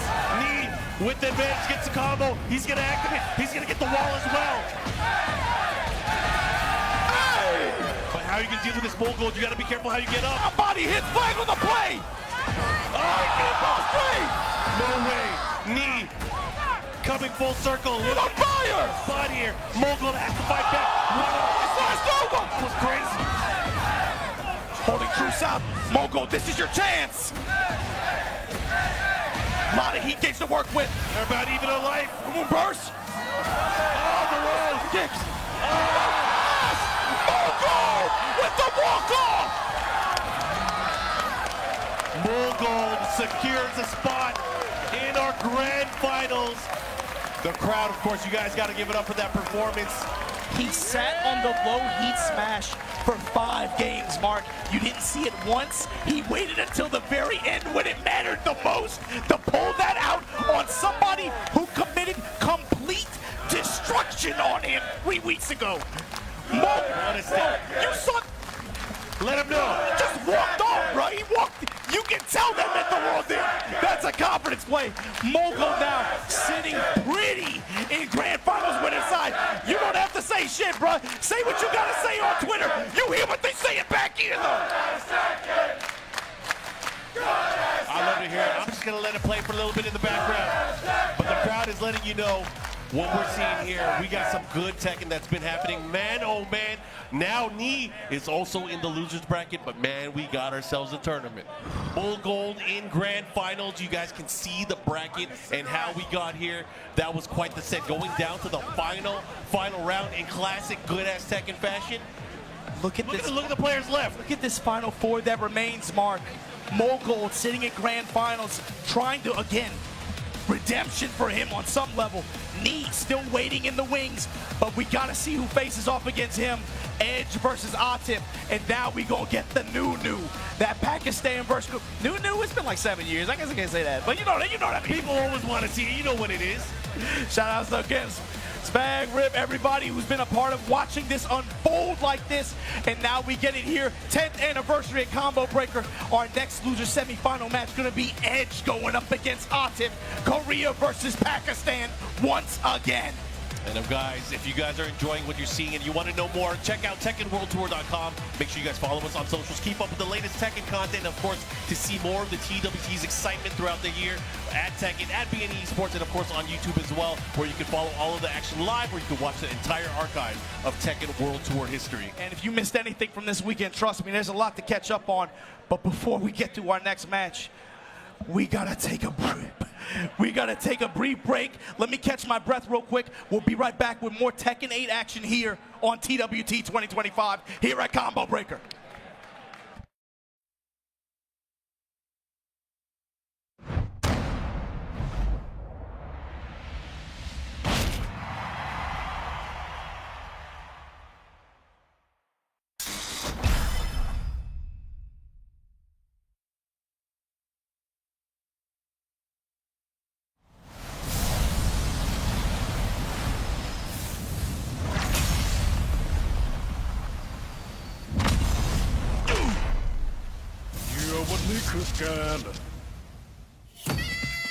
Get ready for the next battle. Tekken 8.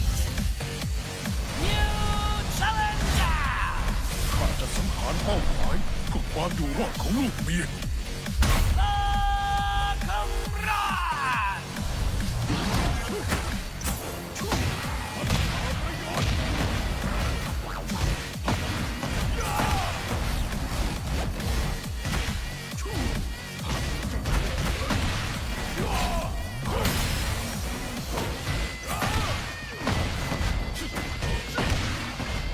貴様、なぜあんな弱者どもに従っている？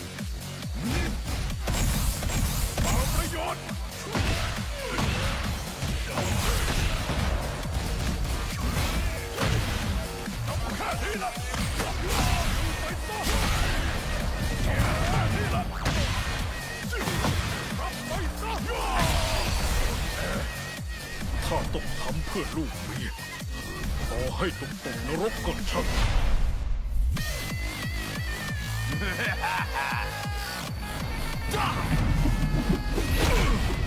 แหลกซะเถอะนะ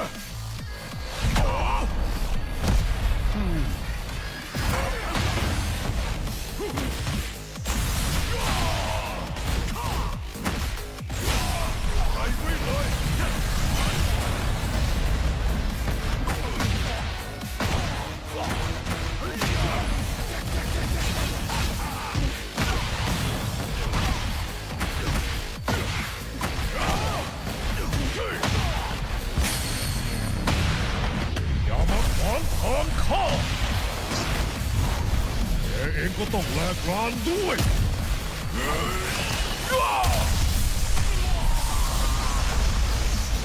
ไอ้คนบ้าสงครามไปรอในนรกก่อนเถอะ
Tekken World Tour 2025 here at this 1,100-man master event in Chicago. Combo Breaker 2025, 10th anniversary. And Mark, can we talk about the Tekken action that we have had so far at this tournament? So far has been bananas. I love seeing all of the action. It has been very hard to keep calm as we've seen all the players going at it, but I gotta give a lot of love here to the crowd that has been feeding us this energy. 10 years of Combo Breaker, the fighting game community helping this community grow, and of course, gotta give it up. You guys carry the community. Thank you guys. I really everybody watching from wherever you're watching from in the world, but again, like Mark said, I asked y'all, I need y'all to feed me, man. Chicago, are you ready for this 8-man bracket that run the completion and see who's gonna be your Combo Breaker 2025 champion? That's what's up. Not only is it happy anniversary Combo Breaker, happy Armor King Appreciation Day. Yo, The crowd, let them know what's up. We got the dev team over here. You guys got to give it up for them as well. cut that trailer, bro. That pyro was nasty. That's some Kane tier pyro.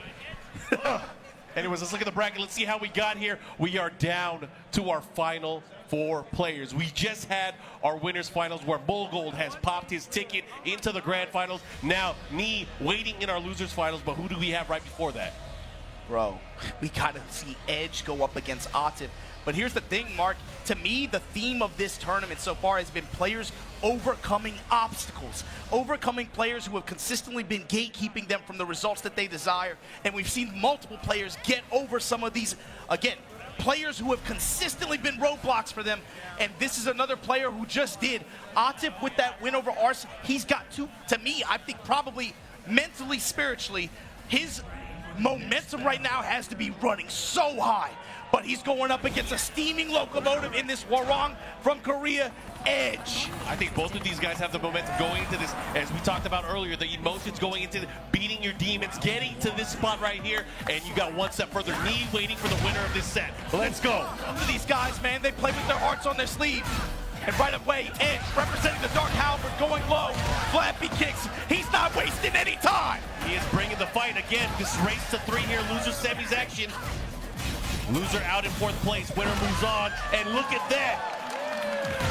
He ain't about it. He don't care about Nina or Anna. You see what color this stick is? Gold, baby. Golden letters. Here we go. Lovely Tom here, finding the activation. There's a load, pushing towards the wall, but Atif not phased at all. He is bringing it to the edge right now. Bazooka shot. Oh! The clean walk around and call out on the running 3. Spin, activate. This is big, don't tech wrong. Oh, that was a great roll to the side. And the counter hit reward here for Atif. Here we go. Able to rebound. Spin the lights low a little bit. There you go, wide open counter hit, follow up, gets the stomp. Lovely Tom goes for the pressure. Oh, the flamingo sidestep to get out of it, but Atif ready, gets the counter hits out of the sky. It's the struggle for Edge. He's got to be able to try to tone down. First of all, being able to check these low approaches and these non-jailing highs. But the other thing is trying to seal Atif's step and deal with the pressure appropriately. Might have to save some resources in some of his situations, but just shy of the wall, but the second hit of that attack, able to clip him, now pushing the other way, but Atif in a good spot right here. Edge fighting out of it, had to use the smash. Oh, he tried to plasma punish it. It's just a fraction of a hair too late. Stepping low with the preemptive step, not enough. Oh, he's gonna get the follow-up here. Side wall stun though, be careful. Maximizes what he could. Backing it up. Oh, he's trying to get the booty. Right foot 4, down foot 4. The bazooka blast from Atif. Did so much damage. Anna Williams continuing with that pressure, gets him with the big launch, the follow-up. He's gonna get the wall here. But what nasty stuff are we gonna see from her? What are we gonna see? Oh! That was crazy. You know, Edge started off really strong here, getting it perfect early on, but slowly but surely, Atif found his groove, was able to control the spacing, especially the positioning by the wall, and really kind of he really kind of beat him up. Positioning with the wall, but also he was representing a lot more options in mid-range and far range. Obviously, you have attacks like Headless Horseman, that big bazooka swing like that. Hwoarang, no stranger to that range either. He has some tools to go to as well, but felt like Atif was able to get the better of him in neutral. I'm going to say, like, what happens when he stops going for things like those high attacks? Or what happens when he starts focusing only on mids? Because we've seen him play a certain style where he can just go for down forward 1, start mixing you up up close. That's the thing, is once he gets up close, it becomes very, very scary. That's a nice shoulder, dash cancel, follow up here, take the momentum back, and Atif's gonna have placement by the wall. Look at that wall carry. The slam, get up kick, but again, He ducked the whole time, that was crazy. Edge held true south. Gonna still get this wall positioning, combing attack, able to call out Atif trying to stab. Oh, he challenged it. The down forward people were able to land true, and Edge taking that round back. That piercing sound of the lovely Tom, able to land here. Okay, look at this pressure here, but the throw call out. Right foot forward grab, has positioning by the wall, but a great block there from Atif. Preempt the step, not enough.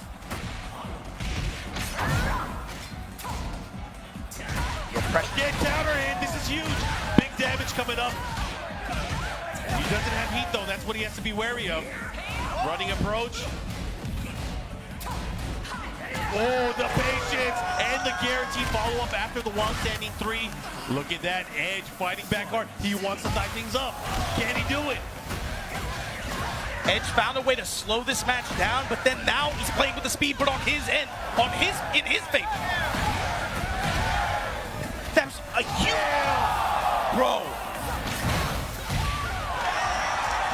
What do you say about the speed of that round? Edge opened it up with a huge uppercut that it felt like he got crazy return from. And just like that, back in this set. All right, he's going to stick to Anna, but man, that was quite the statement there. He was like, you know what, I can bang with the best of them. We can kick it if we want. And you don't want to get in a kick match with this guy.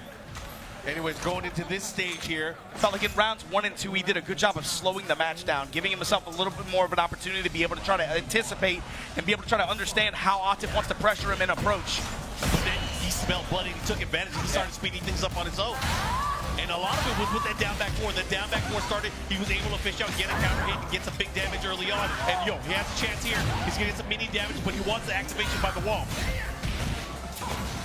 Oh, Atif. Starting, oh, the roll, the follow-up here. Big damage, cashed it in. And Atif taking that first round here. Again, 1 game apiece right now. This is a race to 3. They trade blows. Nice, you see him using the bazooka stance cancel as well. Just wants the pressure. What happens if Edge starts to challenge it, right? What happens if he starts to challenge it? Obviously, the lows are going to have to come into play at some point. Oh, and speaking of challenge, getting the big counter hit in the follow-up here, this is going to hurt. Decides to keep it there. Check on the power crush attempt. Oh my God! A step. Yeah, that's a great way to deal with it there. Sidestep plasma, able to land here. Plasma on him. Rage art. Me and MYK were talking about all weekend. When Edge is on the screen, if he is enraged, you always have to approach him with caution in some of these situations. He will leverage anything in the book. Rage art, reversal heat smash, reversal heat burst. You always have to keep those in mind against him. Yeah, especially towards the end of the round. He got that dog in him. You've seen him on multiple stages, locals, majors, it doesn't matter. He will do it against anybody. Oh, he thought he had a chance there. He did not get it. It was not counter hit. But still having a chance here. This time double low. Oh, now it Go right back at you. Oh my gosh, this time getting counter hit. Somebody spilled that Kool-Aid. Step and Atif counter activation on whiff. Stepping in the stance. Step to the game of love. What you got? He dash cancel, gets the plasma follow-up. One more, he can do it. Oh, not you. It wasn't. Oh my God, it wasn't. No. The mid, he was holding. Yo, he was holding down. He was holding south the whole way. Damn. Big choice, big decision here. Edge dealing with the deficit right now. Atif. Bro, he's going low. You're not the only one who can go low. Right back at you. Oh, the swing. Break that shit. I thought he was going to punish it, but he activates. I like that. He takes his turn back. He has some. And now I'm going to take my turn back. You don't get the free pressure. What a choice there for the heat smash. And the debuff active. Even if you block this, step in mid-low. Oh, the pickup. He's going to go downstairs. I feel like he has to at this point. Spike it, yes. Okay, he's gonna go for the attack throw maybe? No, he decides to go for the wall. No way. What's the mix? Into the throw. Great break there. Is that enough life? Oh my God! He had enough. The stimulus comes into play just enough to get the range on, and you were talking about. Did we just say? Oh my God! Edge taking him to a final round here in game. I've watched him play sets where he did it like literally like 6 rounds in a row, Mark. If you aren't willing to pump the brakes and be aware of it, he will do it every. You can never put it past him. Look at her swing that thing. Bro, she is going in. Look at the gray health on Edge's side. So much chip. Here, he's gonna get some hits, especially on block, build some hot life. Oh, a big counter hit. This is huge. Big opportunity. We're going downstairs. We hunting hawks and we breaking floors. Okay. Misses the second hit. Doesn't matter. Slides a little bit of heat. Oh, be careful. Oh, be careful. That could have been much worse. He got really lucky there. Mid strikes. Tommy. Feng goes low. Atif with the step in low. Advantage in the set. Atif believing in his offensive pressure, making those lows count time and again. That is a bit unfortunate there for Edge, though, but Edge having another shot here. But again, right now, one more game for Atif, he's going to move on. The timing adjustments too, Mark. He's layering those lows in some of these situations. When he goes into the stance cancel, expecting Edge to protect mid like that, giving him these delays to kind of second guess his timing. Yeah, okay, that's the first time we've seen that as well. Making use of that extra hit. The follow-up here, only in heat available. Here we go, going back the other way. Atif now just weaving between stances, giving him so many different looks. Sidestep, goes low again. Counter hit. Gonna step in, get the tornado here. All that for the dash, all that just to seek the wall again. Just to... What's the mix here? That's Stop, sidestep. Attack into the down 4-1 and Atif with the advantage once again. Edge was just forced to watch all of that happen in real time. Now put that debuff on him and just apply the pressure. Chip adding up, getting hit. Bro, oh, the Headless Horseman. Everything is starting to hit. Full crouch mix. Everything is looking good for Atif right now. He might be able to close it out. Step in low. Put the dash behind it in the mid. Perfect. Atif now. Momentum on his side. You can see. He spells the Oh, no way. Going in for the kill. Edge really has to turn the counter hit slap. What the hell? The follow-up. Mid low. Edge in trouble here. This might be Edge's last chance. How's he gonna get out of this momentum? The Edge. Not getting out at all. And Atif. 3-1 over Edge. And Atif, you know what that means. Atif gonna be facing off against Knee in our losers final. But guys, everybody in the crowd, you gotta give it up. Give it this up. Guy from Korea, the Kickmaster Edge. 4th place at Combo Breaker. Not just that, he has punched his way in to qualify for EWC. But guys, you gotta give it up. Again, these players have been playing out of their mind, blessing us with some good ass Tekken. Oh man. You got to talk about a long weekend, right? Playing like this, this is a marathon event like this, right? Some of these guys have been, we started top 24 hours ago, right? So you got to imagine some fatigue maybe settling into on some of the side of some of these players. But man, to play out and bring this weekend to a close here with this final 3, man, can we look at the bracket real quick one more time? You got Mulgold sitting in grand finals on winner's side. But look at who is fighting here. Look at what we got coming up next to see who's going to challenge him for that title spot. Knee versus Atif. And again, the challenge and the battle of the regions that we love to see. We got Korea versus Pakistan. I gotta ask, I gotta wonder, because this is a longer set, a race to 3 instead of a race to 2, what are we gonna see out of these players?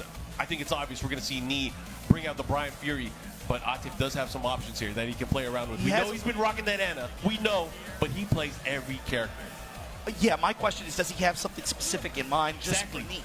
Somebody has to have something labbed up ready for Knee, right? Somebody has to stop him. Because that's the best part of what we were watching 3 weeks ago, right? Unfortunately, everybody knows this by now. The Pakistani passport obviously playing a role in their ability to compete on some of these stages like that. In their absence, when he got that win like that, you know there was an entire country's community sitting there watching, waiting, analyzing every instance of every interaction of every match shown on that stream like that, because they knew the next time that they would throw down, especially, again, shouts to Boz Gone, gauntlet. They ran that Korea versus Pakistan exhibition earlier this year. Big ups to Spag and everybody else that helped hook it up. Danielle, all you guys, you know that this rivalry is what has been pushing this game for several years now. It's not common that you get a region like that pop up out of nowhere, and turns out the mess they were talking was real. They were the best. And that's the thing here, and it also comes down to not only the best players, but what are the results? Yes. And now we are getting to the season. The season is underway. We're going to find out what those results are. And again, everybody's eyes watching this, because again, we didn't get this at Evo Japan. Unfortunately, the Pakistani players couldn't make it out here, but here at Combo Breaker, they're here. The knee is here. Mulgold is here. So the new challenger into this top three, this triumvirate, we have Atif, trying to crack and get a placement here for his country. Not just that, he's doing it with the new character, Anna Williams, starting things off here. Losers final, race to 3, let's go. First to 3, long set style. I'm curious to see what Knee's approach to this character defensively is going to be. We know that he's going to be watching, waiting, and trying to pick apart some of Atif's offensive habits like this, but with the way that Atif has been steamrolling some of these matches, how is he going to slow this Anna pressure down? That's the thing too, is like, for players like me, players like Atif, you know there is study, there is going to be counterplay. They have to have done their homework going into this, but that all can change once you get into it. Especially if you're going to put that knee on her like that and activate. Nice, goes for the low kick, the down 4 here. He still has heat, making use here of a chance to use the heat smash maybe. His answer immediately shows it seems to be sidestep right. See a lot of counterclockwise rotation on Knee's side. Whether it's working or whether it's getting intercepted, that's something he's going to be doing throughout the set, making Atif second guess some of these more linear approaches. They shooting. The follow-up here, interrupted. Oh, what a great step there from Atif, getting him that first round. Clockwise step and then leverage the heat smash immediately. Don't play around. Trying to slap. Had an opportunity here, and the hesitation goes for the low attack. That's the other thing too, Mark, the amount of homing options that Anna has as well. The thing is, she has so many options for offense. Not a lot of them put her in a crouching state, and he's going to have to watch out for certain things like the forward 3, like the cannonball straight, which Knee has been a surgeon with throughout the entire past few weeks. But big combo here. Yo. Atif the one with momentum here though. Stay in the middle, let's go into the full crouch mix. Heat engager mid.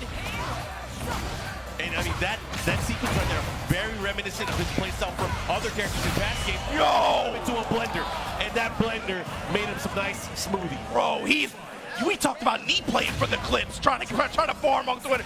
That was a Twitter clip. Let's see if he can get us more. I want to see it both ways. He went for the jump shot, trying to hit him in the head. Oh, great step there from Knee. Micro step right. Not the most return, but again, just about slowly trying to get into the habit of finding these gaps. Ooh, the step here. With all due respect, I think Bryan's top 5. Step in the upper. Doesn't get the last hit, but it doesn't matter. But a step against the cannonball straight. Called it earlier, Mark. It's going to be about how he deals with that. He's had such good precision with using that tool. Is he going to be able to evade it consistently like that? That was a very strong impression that he left on that one. That was in a big open stage as well. We are going to go into a rematch. We are now in the Paris stage on the boat. Let's see how this is going to play out. Will things be different? I think they will be, just because the presence of having more walls and more restricted movement. But either way, man, that movement in the last game, it really showed that these guys obviously have done their homework. Yeah, especially, and I mean, also, of course, with regards to the combo recipes, I mean, and the way that they're using heat, it's going to be these neutral decision makings that really influence who's going to get wall control. Uh-oh. He's going to put him into a nasty situation here where he's going to put him into a mix. What's the pressure? Oh my God, they all hit. Side to side. Was he going for it again? This time goes with the mid. Knee finds the engager. Armor through the back one. Into the mid and looking to close it out. And Atif again with another round. Slowly but surely, Atif building up this momentum. It's something that you need here. He's got his work cut out for him here. Goes to the activation, the follow-up here. Has the side wall stun, but now puts him in a bad position. Get out of that corner. The interruption from Knee. But again, the full crouch mix here, working out big time for Atif. Heat already active, gonna get the wall, gonna get a lot of damage, and throws her hips, goes mid. Woo! Finishes him off with the low. Oh, Atif making things work here. His aggressive nature, the way that he's staying in Knee's face, not giving him the opportunity, but now Knee taking advantage of that same situation, getting the wall standing one and the wall. He techs the follow-up here. Second hit able to land. Holy racer. Oh, and he has heat activation. He's gonna get the second wall here. Activate. No, just shy of getting the follow-up, but it doesn't matter. Cleans the place. Knee on the scoreboard.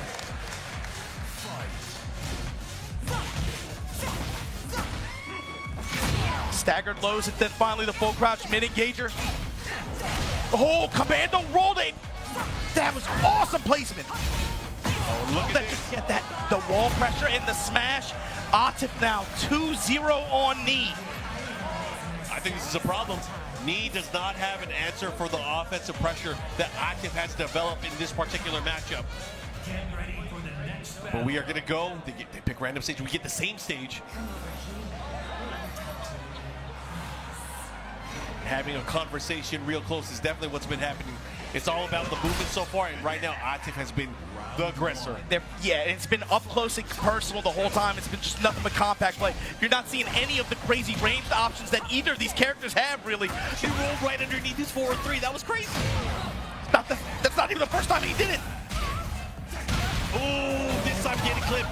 The persistence from Knee to still go for that move, even after it got evaded twice already. Okay. Then again, milking the return out that heat activation. Puts the bloody ward, all that damage, and then just raw smash after. Well, he tried to step against it. This time stepping into a low parry. I like what I'm seeing here from Knee. Adjusting his preparation for the sidestep and for the movement. Northern cross. Great block counter hit. He knew that he had an opening available there. Shotgun timing. Knee starting to get a sense of timing. Read on Atif. Finding the big counter hit return. Smack counterplay there. And Knee starting to turn things up here. And again, we've seen this again before. Knee sometimes he'll let a few rounds, let a few games go by, then he starts to train. He starts steamrolling. Ooh, they trade. Lift off. Hatchet. The hesitation hatchet, I like it. Great block, but a punish ready. Knowing that he's going to transition and continue the offensive flow, the big shotgun Knee. This is trouble. Hey! Damage, the heat smash, what are you going to do? Hatchet at the wall. Knee, there is a pulse here.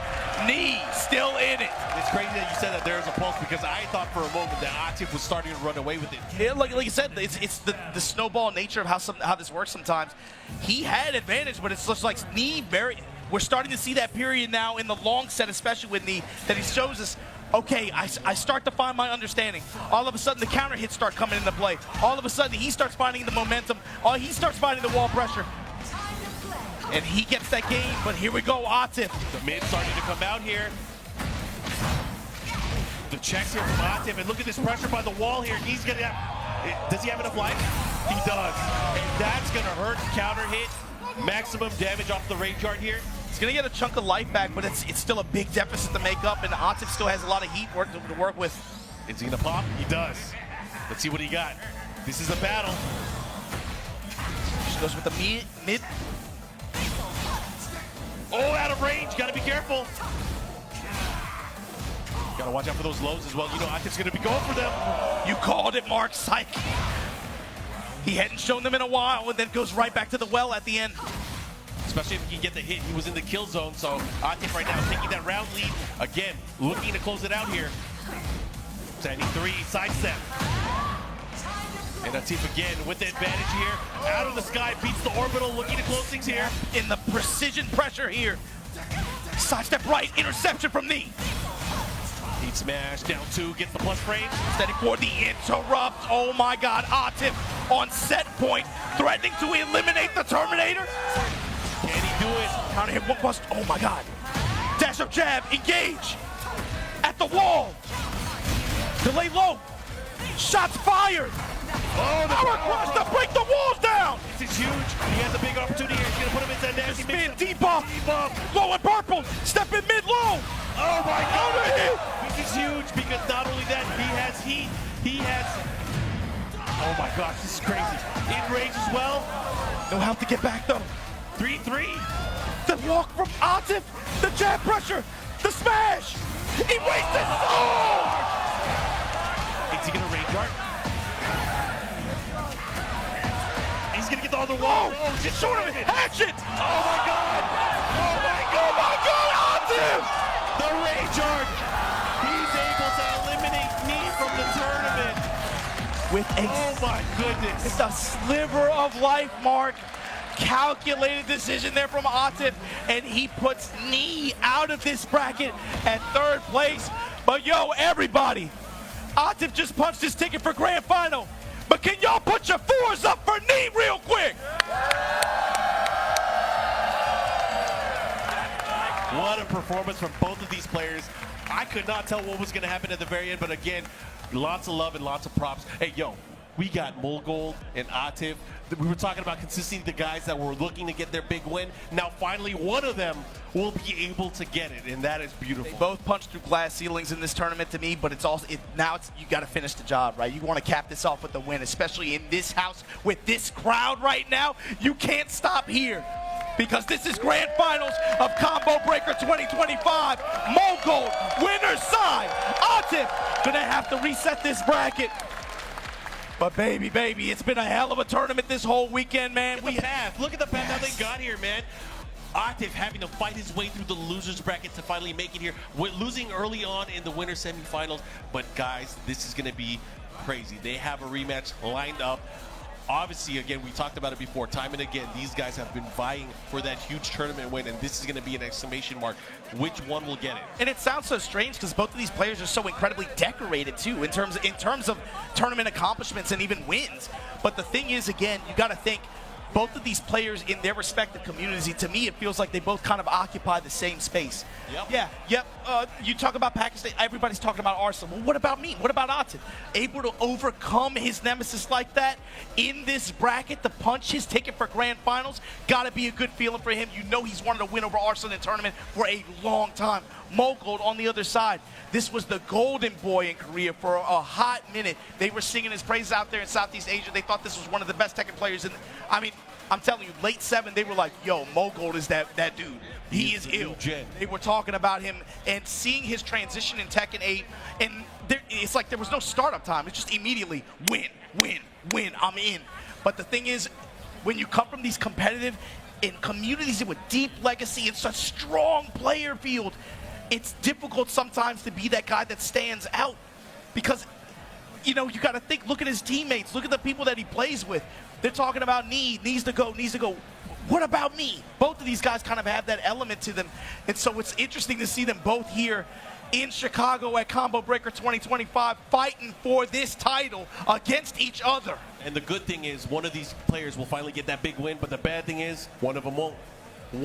That's going to have to weigh heavy, but again, the challenge right now is for Atif. He's in the loser side of the bracket. He has to win the first set and the second set to be able to be the champion here at Combo Breaker. Mulgold, on the other hand, he just needs to win this run back. He won it earlier in the short set, but can he do it in this slightly longer set? And so given that, Mark, my question is for Atif and for Mulgold, are we going to see just, is it going to be that simple, Claudio versus Anna? We know both of these players have shells that they can run to. Got fangs. Character picks, yeah. They got Dragunovs. These are beasts, bruh. Nothing worse than a beast who lost their fangs, but both of these guys grinning and bearing them. Here we go. Grand finals, give it up. These two players are going to be fighting for the championship. And it's about to get started here. Coliseum of Fate. Baby, let's get it going right now. Anna Williams putting on a show the entire weekend, going up against Mulgold.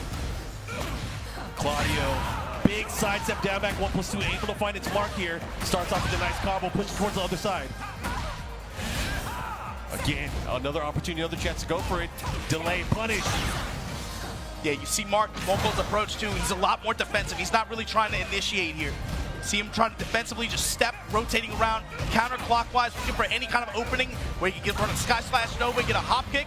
But right now getting picked up apart mid, full crouch mix working up for Atif. He's got a lot of room to make up here. He might be able to close it out. There it, oh, he's just shy of it.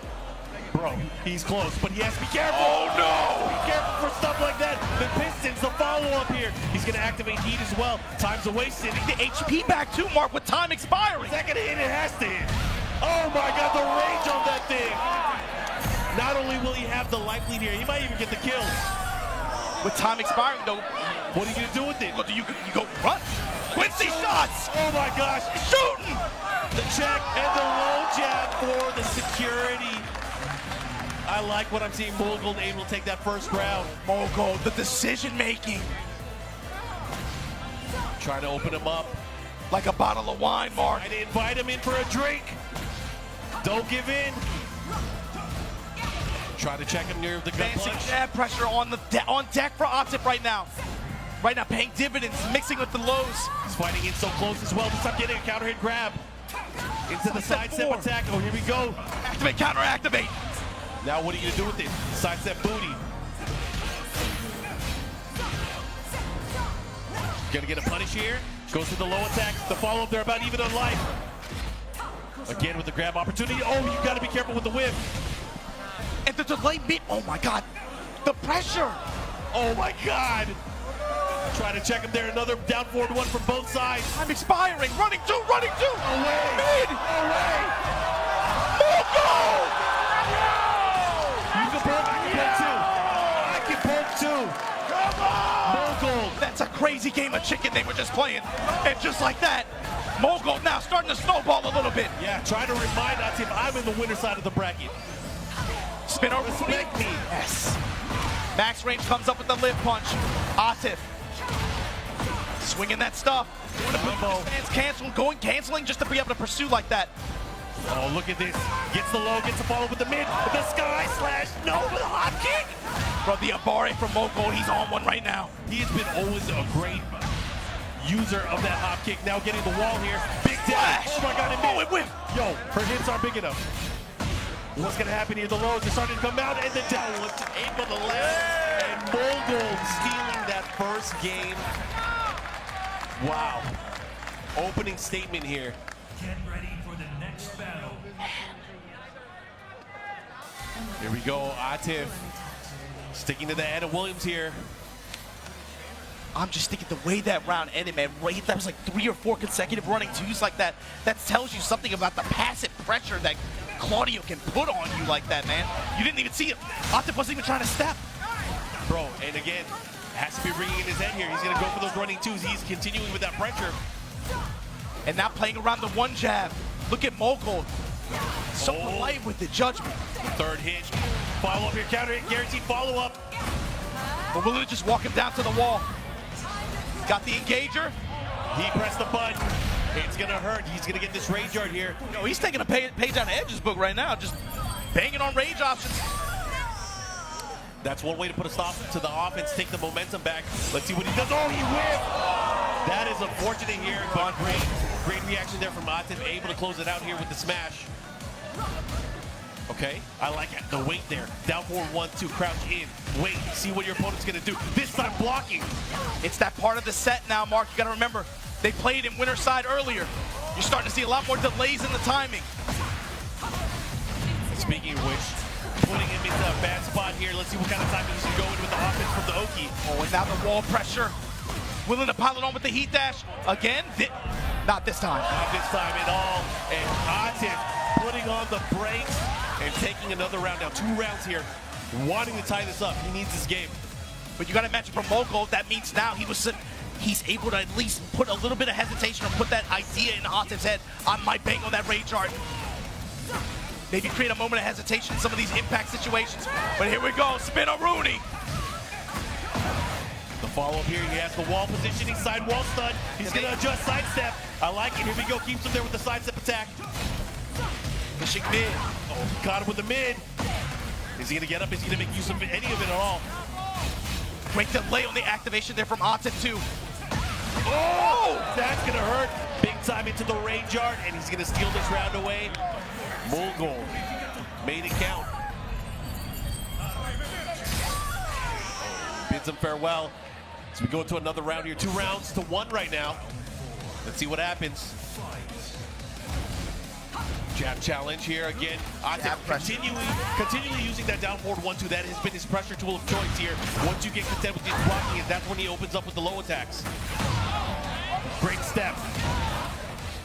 Swinging into it, stepping parallel to the wall here, readjusting for the combo. Sidestep 4, running 2, pushing! And he's gonna get the splat, the follow-up. And now, sidestep, the low heat smash, not quite enough, but the mid-after, Mulgold threatening to steal the second game here in Grand Finals. Such an important round for both of these players here. Mulgold on the verge of going up 2-0 here. If he goes up 2-0, that's gonna be a tall punishment order. Mulgold, can you do it? Right now, stalking prey back to the wall here. This time jabbing. Atif no longer as aggressive as he was before. Oh, the third hit. Mulgold tamed him, he slowed him down. Oh, but now offense going back at you. Life lead in favor of Atif. Shots. Oh, stab, makes it down 4-2. Oh, but he has to be careful here. What's he gonna do combo-wise? Get up low kick, grab, break it. Mulgold with just a stunner step. Activate, trying to take advantage here. Blue Moon burst. Block. Fucking punish! Gonna get the Rangchu finish. Mulgold He should be able to get 2 games here. And he keeps it simple. The momentum swing to take that game. Mulgold right now. Decisions, man. I have full faith that Atif is gonna stick it with Anna. Because whatever character he locks in, he has to use and win 3 straight. But wait a minute, he's at the character select screen. What's he gonna do? What can he pick in this situation? Oh my God! Yo must have forgot. Yo, this is the decision. What's the vision here? Maybe it's a... This is a different character from what we've seen. For sure. In year past. Especially with more mobility options in the recent updates. You gotta remember that. Maybe that's gonna come into play. Maybe that's the vision. Again, decision. He has to win 3 games straight with this new Dragunov. Here we go. While setting 1+2, a heat activation. The follow-up here. Stalking his prey. Goes for the down 2 here.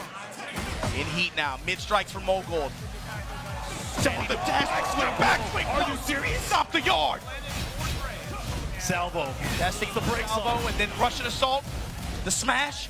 Back off. Slide. Offensive powerhouse. Nice step here.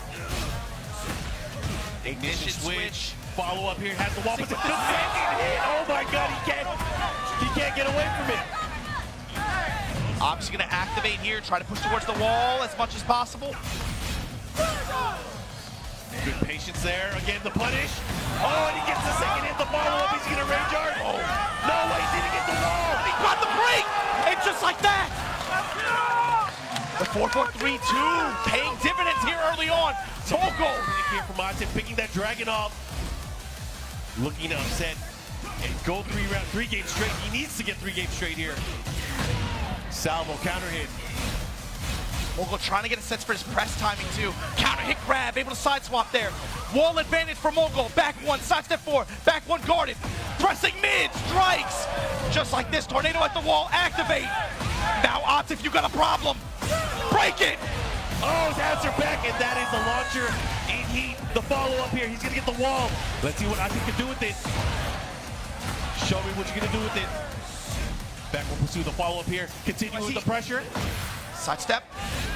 Big risk there. The low, the follow-up here. He has range too. He has to be careful. Time's a wasted. Oh, he doesn't get the wall. He doesn't. He's out. Sidestep 4. The roll. Kick. Mulgold. None of those tricks. They're not gonna work. They're not gonna work here. Tournament point. Mulgold on turn. Combo breaker point. Oh, he tried to punish too slow. Oh, counter hits now adding up for Atif big time this round. Got the wall. It's gonna be big damage coming up here. A spoon in your face. Activate. Now what? Get some guaranteed follow-up there. Low jab here, keeps the pressure. Heat smash. Can he do it? Tundra Slasher combo and then backing off, rotating around clockwise. Mid strikes here from Mulgold. In rage, got heat, looking for any big hit. I respect it. Here we go. Atif finally getting around here, making Dragunov work. We get out here. Low touches here. Constant step to the right here from Mulgold. Micro steps looking for any lower mid attempt. And again, you got to think about the jab to interrupt. The timing. Pin it down too, but here comes the salvo combo to engage. Big low there. Goes with the low hatchet. The follow here again, back to back. This time to go for the heat smash. There's so many tools that, oh my god, he gets a stun. And just like that, he might be able to push it into the Carry the round. spin. Oh no, the wall messed it up. Final round here. Game number 3. Atif needs this round. Atif looking unfazed. 2-1 testing with the high mid. Counter hit. And now Starburst on the table. Mulgold right there. You have another opportunity here. You have to be careful at how you utilize that here too. The down forward 1 checks here from Atif. That's the interrupt. No fear. Activate. Counter activate. Here we go. Who's going to take it? Who wants it more? Actually sidestep forward. The low strikes. Mulgold. He's going to take it. Combo breaker. 2025 champion. Over his demons. Mulgold from Korea. Congratulations. Mulgold, after getting second place on the Master Plus event to start the season, punching his ticket, gets a first place win. The crowd, of course, giving him his praise. You can tell, man, just look, you look at him, he's always calm, cool, collected. You never really see him react or emote that much. This win, you can tell, every win that led up to this moment, the winning moment on every set, he's out of his chair, he's on the stage, he's walking around, riding this crowd's energy like that. And you can tell that meant a lot to him, to especially get there over wins. We watched him get executed in front of a live studio audience 3 weeks ago, and he brought it back like that. What a Oh my comeback. God. Guys, got to give it up, of course, second place. Atif, what the crazy performance. The surprise Dragon on pick. He was fighting, he was trying to make it work. But of course, I'm sure we'll see him again in the future. I would not be surprised if we see him very soon. I mean, there's a few tournaments coming up soon, but again, you always got to put respect on the Pakistani Warriors traveling out here, doing what they do best. But the victory today, Mulgold, what a win for him. Shades of last year, he was able to score some big wins, but again, being able to do it on a big stage like this in a Master, especially to open up, basically open up on Season 2, and you got to, to me, it's about when you get broken down the way he did a few weeks ago, and then you come back across an ocean and be able to perform the way he did this weekend, that's got to be a good feeling, man. Of course, super admirable. Love to see it. And again, I got to thank the crowd for giving us this energy throughout the entire weekend. Thank you guys for representing here for the FGC. Happy 10 years here at Combo Breaker. But of course, thank you guys for carrying this game. And also, you got to put a big thank you out there. Thank you to the players, man, showing up to play, bro. No matter what happens, that's the one thing I got to always say it, bro. Players going to play. No matter what happens, the players going to play. You run some tech and they going to show up, man. We're going to, of course, do our award ceremony as we award our entire top 8. But again, lots of love for these guys. I had a great time, Obama. Is there anything you want to say about what we witnessed and what we experienced this weekend? Because we got a lot more TWT coming up. You already covered it, Mark. All I can say is, yo, thank you to everybody. Thank you to everybody who came here and was a part of this. And also thanks to everybody who couldn't be here, too. We've lost some people along the way, too. But just thanks for enjoying Tekken and thanks for enjoying this competition the way we have. Also, I got to shout it out. Midwest. Y'all came out. Mid-best. Mid-best. Thank you guys for being here. And again, thank you guys for carrying us. This has been a fun tournament. And of course, we got a lot of champions here throughout the entire weekend. A lot of fighting game love. And man, it's been so fun. And yo, real talk, man, I can't believe I'm down here in the pit. Yo, we getting too old for this, man. I'm like, my heart rate going up. Retiring after I got high blood pressure and stuff. Look, I got to give big thanks to, again, Combo Breaker. This event, I can't believe I'm here again in this mosh pit like this, witnessing this violence. Yeah, again, lots of love to the entire tournament staff, everybody that's out here and put it together. But with that said, too, you gotta give thanks to everybody who signs up and keeps playing for the game. Everybody watching from wherever you're watching from in the world. Hopefully you guys enjoyed the action you saw this weekend. We had some great matches, but that's enough out of me and you, Mark. We got to talk about this. What's on stage right now? All right, in 7th place, Michael Murray and Hwoarang are going to be awarding the trophies and, of course, the medals. LowHigh, guys, give it up for LowHigh. Then give it up for Papa Bear, tied in 7th place. Rangchu. And up next, tied for 5th place from Japan, we got Pinya. A Ninja Master. You already know, baby. He's, the Emperor of Tekken. Arslan Ash.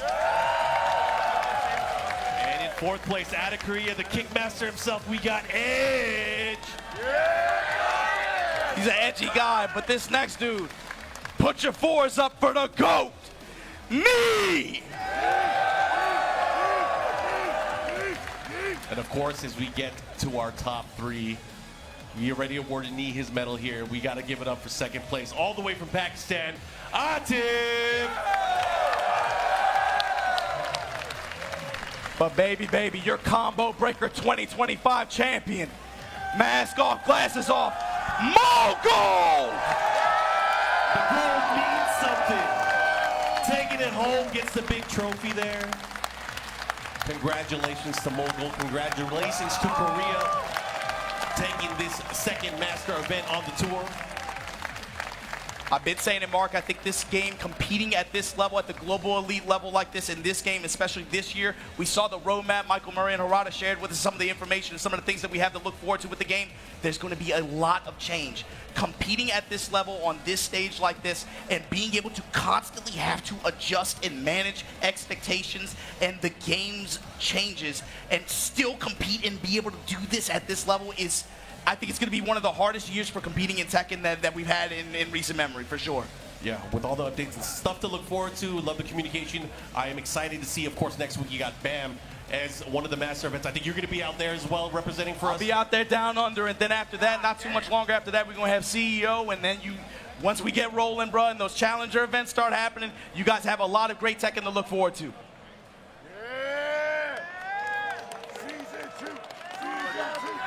We hear the crowd. We love you guys again. Thanks, guys. Appreciate you guys. Thank you for the good ass Tekken. Obama, we're about to set him free. Is there anything you want to tell? Yo, they're telling us about it. You guys can hear it.